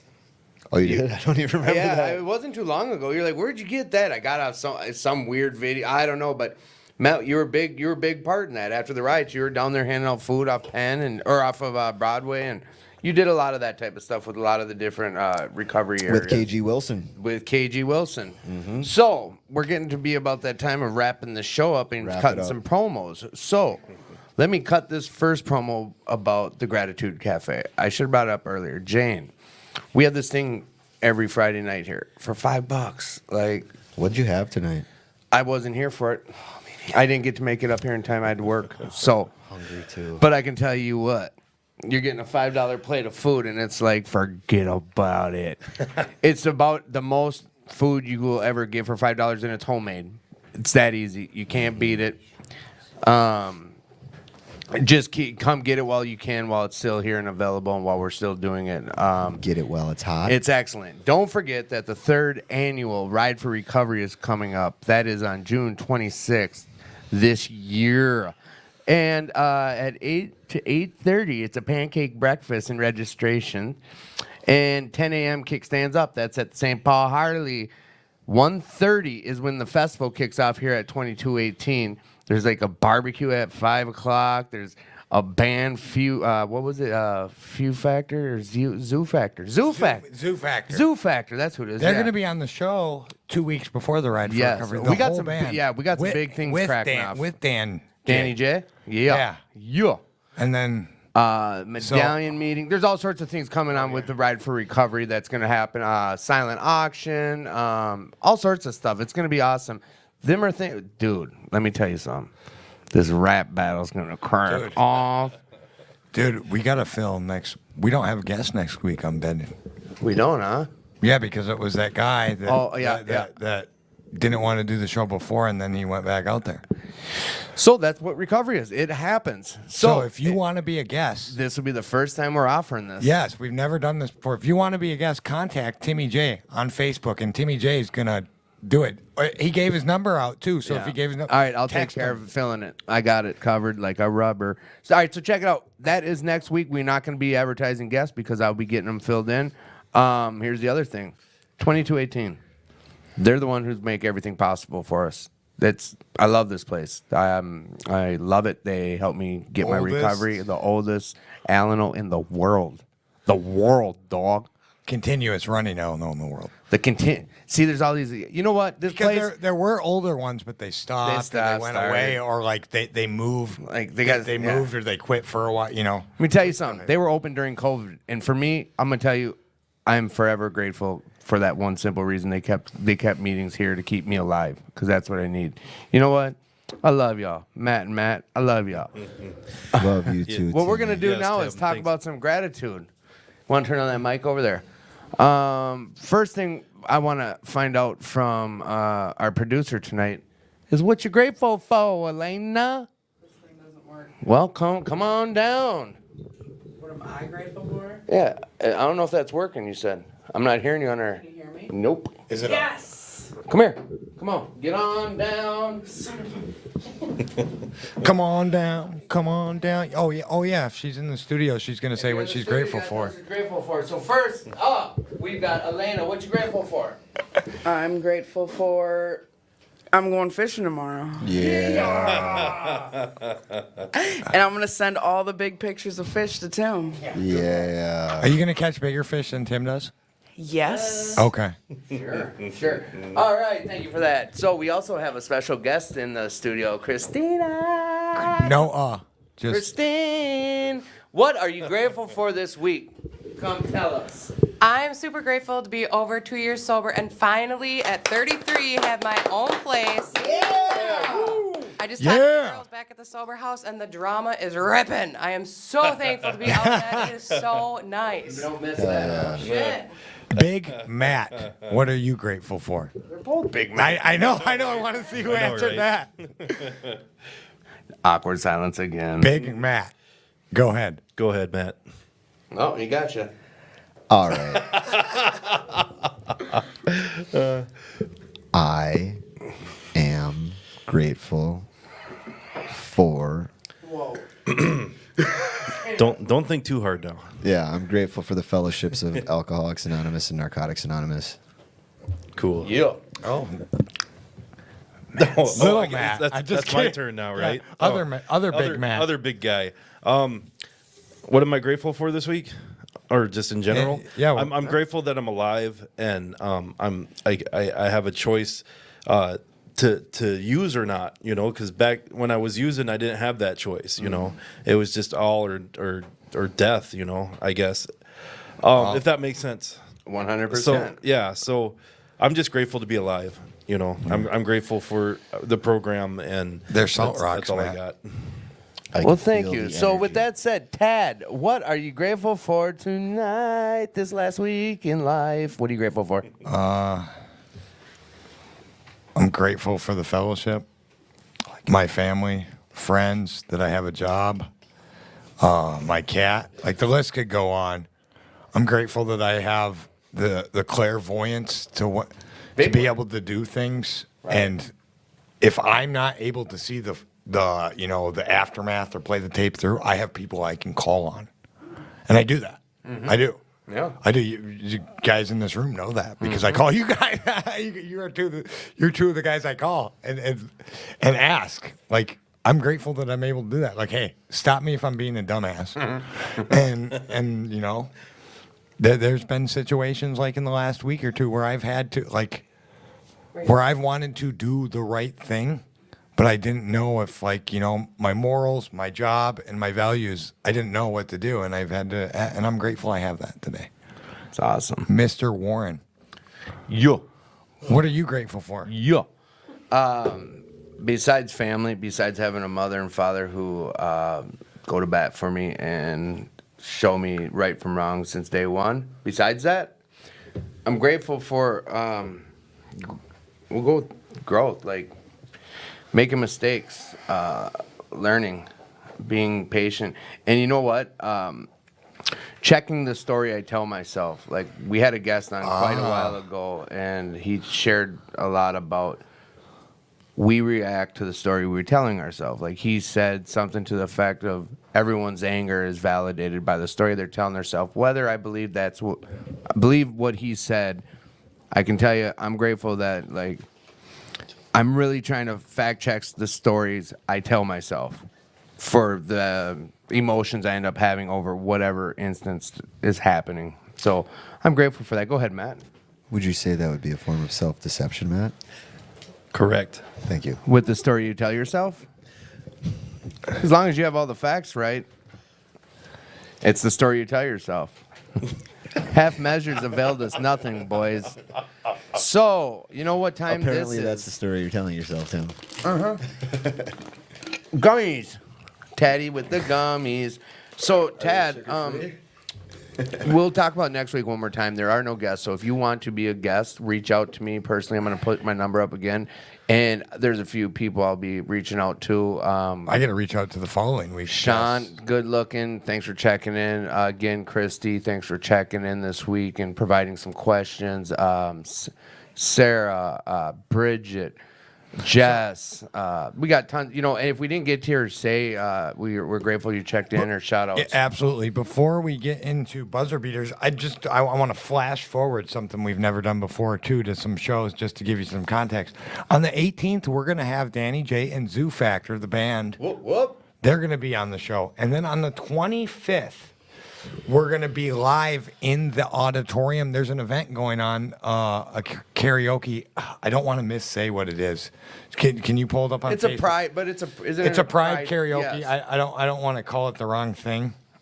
You would have it on your Facebook for me. I didn't get the Yeah, it's Out and Proud is what it's called, I think. No. Oh, it's I can. You know what? They're gonna hear. You don't want to hear my thought process on things. So here we go. I'm gonna go to him, and Yeah, go to Z. that's where I'm at now. I'm trying to view profile, and I'm hoping he has something on his He profile does. about it. He just posted it Okay, again. join us for Recovery Okie on Fridays at 9:30 p.m. 2218, and then he has another Sober one. and Proud, a Sober Proud event. That's So it. it's Sober and Proud Pride Recovery Friday, June 25th, 7 p.m. Contest, fundraiser, dance, and you're gonna have the podcast there. Like, Yeah. we're gonna be at the Pride Recovery Okie in the corner, far back in the corner. We'll be there. Yeah. I just got other stuff going on. And we're gonna be like, it's not gonna be a podcast, but aren't we gonna have some live? We're gonna have some live on air stuff going on during the Ride for Recovery as well. Yeah, so I'll be doing kickoff at there. I'll be streaming live at the Ride for Recovery. And then when I get back from the bike ride, I'll When- probably hop on and Tim's probably going to hop on and do some stuff when he And gets that's- back, and that's going yeah. to be as far as I know. I have to get clarification, but as far as I know, that's going to be as long as Tim wants. yeah. If Tim goes on for 10 years and he's cool with that, if after What he's an- telling the audience is, I'm gonna get to talk and keep talking. No one's gonna cut me off. Yeah. but you're I get also to going to be practice my pulling rap. people. Yeah, as- that's the thing is if you want to be like me and hear yourself. Oh, that's the only way you we'll come cut you show off up. is if you start rapping. Yeah, no, if you want to be on, just show up at the Ride for Recovery, and I'm gonna pull you out of the audience. And You'll that's come hop on. And so the day before, that's kind of what we're gonna be doing there too. I had planned for us to go on at 9. I'm just now learning that this is 7, so there's a couple things. Yeah. And that we'll have to talk to a group. 4-hour show. What the hell? But we'll have to figure out where we're moving Phoenix to. Right. Which Oh, I yeah. hadn't even heard of. But, anyways, so then we're gonna have to decide if we want to start at 7 Yeah. and do a 4-hour podcast. Oh, I'm game, bro. Yeah. I'll, We'll figure it out. yeah. Fair.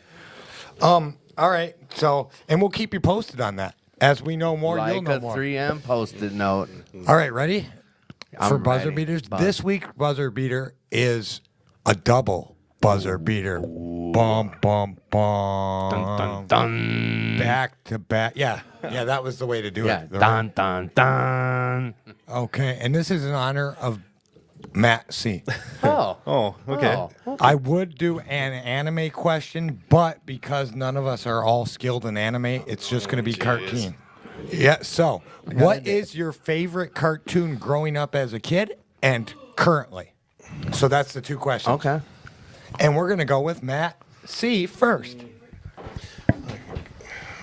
Animes or cartoons? As a kid, Yep. As a kid. as a kid, Yeah. shoot, probably The Simpsons. Okay. Growing up, watch a lot of Simpsons with my brother and my mom. And then right now is probably oh geez, there's so many. I don't know. Probably Demon Slayer, I would have to say. That was my guess. Yeah. That was my Yeah, guess. that's a really good show. Matt C's a huge anime guy. Yeah, or Tokyo Ghoul, that's another good one. All right. Elena, what was your favorite cartoon? Oh, yeah, you fixed it.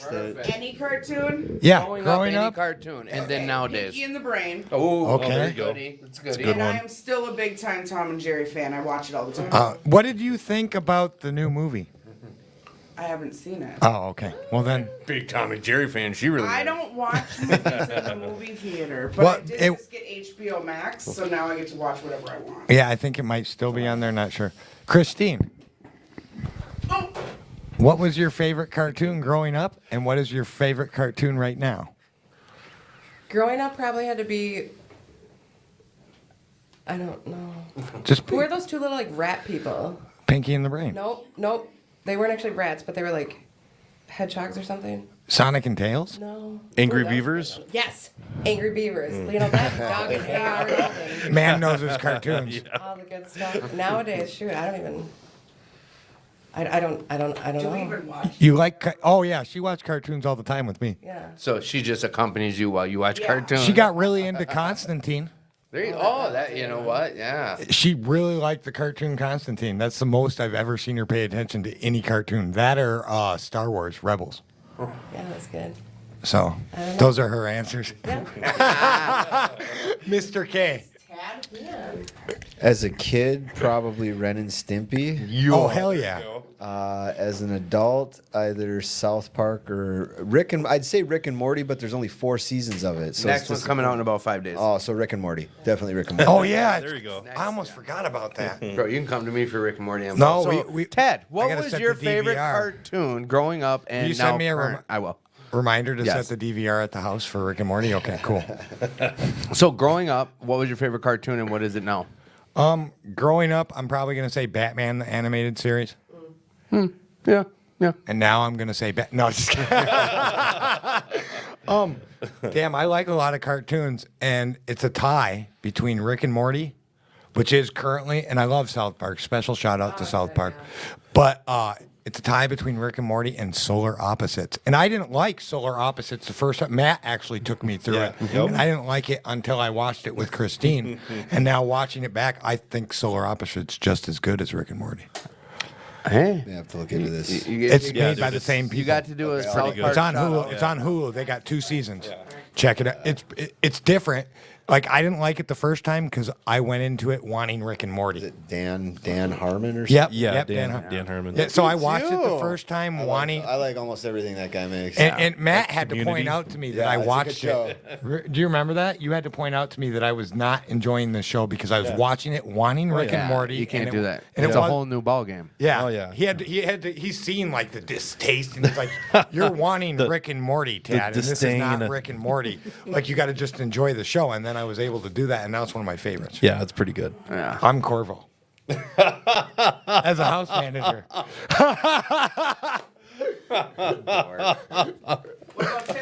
So, Yeah, Tim. Yeah, Tim. Yeah, Tim. Yeah, what Tim. about Tim? Growing up, what was your favorite cartoon? I think- And what was- today, what would you say is your favorite cartoon? You Tim? got a great hosting atmosphere around you. No, I do think we not got wanna our be a next guest host. guest host, Tad. Do you want to replace me? Tad, when we got someone who Depends on what says it pays. when they get out Service of work. Yeah, it's service work. If you can't see it as service work helping save lives, we don't want you on then. So here, check it out. Those guys that say they don't want to do it, they're the ones that need to do it. Yeah. So how about let's talk about your favorite cartoon? You remember? Yeah. Yes. Let's talk about that. Do you remember the show where he would get this? He would grab his knife and be like, "I have the power." Do you guys know what that is? He-Man. He-Man. He-Man. Hey, Castle Grayskull. That, He-Man. okay. He Man, went old He-Man was school. the shit. I used to have He-Man underwear and bed sheets. That was my first cartoon love was He-Man. Yeah, I remember. It said like I was talking shit on people that don't know She-Ra? about Saturday Is it cartoon. She-Ra? She-Ra was She-Ra. his She was or- She-Ra was for the ladies. Yeah. The same version. His Yeah. sister or cousin, I don't remember. But Oh yeah, it's Oh, so you actually incestuous love sister. He-Man. Okay. Yeah, Yeah, it's He-Man the was same my universe. dude. Yep. So we are also you know what like you did a shout out for South Park. I give a shout out to like Titan Teens, dude. Titan Teen Go, like that show. Titan Go? No, Titan Teen Go. Oh, okay. I do it my way. Okay. Oh, you. No, yeah, and then of course Rick and Morty. You know that. Okay. So, but dude, I really got into watching this little young kids Teen Titans, dude. I like it. There's a lot of adult jokes. in A that show. shit ton. Dude, they just went live like they were talking. There was an episode like they're talking to their creators. Like, and it's the real creators, and the creators are just pissed because And they have to do Batman and- 7. Oh, dude. Batman yes. and Commissioner Gordon are always effing off. Yep. Like yeah. It's a great show, dude. Like, it's good. I have not watched it since my littles are now they don't like it anymore. Messed so I don't up watch thing it. is, I'm a whack job who goes to sleep with Check with out- Cartoon Network on, and I wake up to Do you have HBO? yeah. So check out Teen Titans versus Teen Titans Go. It's the Teen Titans of old versus it's a good one. Oh, yeah, check it out. To Teen Titans. To Tad speaking. No, to what Teen he wakes up Titans. to. I wake up to that, and then like I'll find myself for a half hour not getting out of bed because I get back to watching cartoons when I wake up. Oh I my heard god, I'm that. 40. Wow. Hello. So next week, if you want to be one of our guests on the show, you got to reach out to me. Otherwise, you'll be hearing me reach out to you. That is next week's guests. Yep. Call out to our listeners. We'd love for one of you to be our guest, and we Yes. need 2 of them. So Yep, I'm putting my number. blow back on Tim's phone up. Blow it up. there. Slow down for I'm just about to put my number on there. So If you don't know Maybe Tim's not. number, it is blah blah blah. it's 8675309. 309. Ask for my secretary, Jenny. Okay. I almost just wrote 867. All right, Young people won't know that, and they'll call it. They're not gonna know. It was Timmy, I if you got called your if you number. called 612-867-5309, it was a plumbing company. And say, "Hi, you reached Jenny's Plumbing."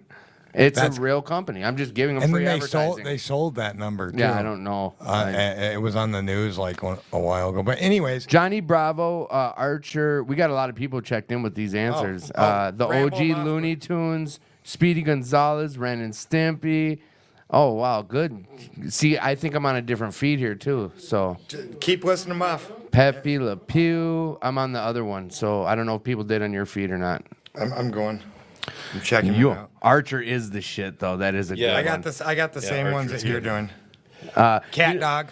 What was the one that Cat the dogs. boys did from South Park where it was all claymation? Team America.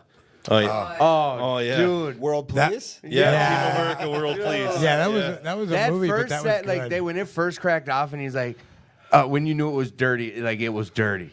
Like that I can watch it tonight. Like when they had their sex scene in there, and then there's poop, and there's all this crazy. Oh my shit. gosh. Like, they went ham on Anna. Dude, or my claymation. uncle was like, Tad, you got to watch this. Yeah. But hey, I want to say thank you to everyone for tuning in.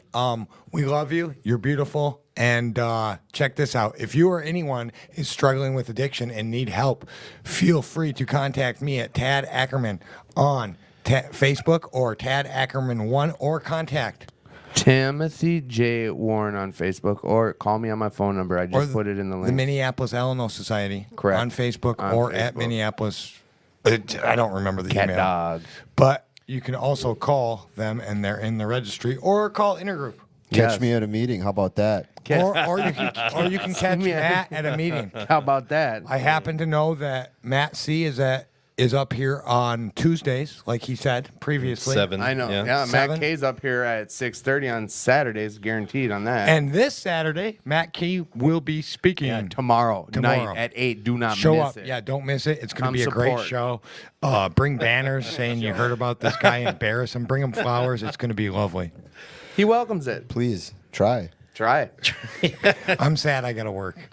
All right. Hey, we're going to go. Say bye, everyone. Have a good night. Thank you. Bye. Bye. You lose. Later, You lose. guys. Kill it.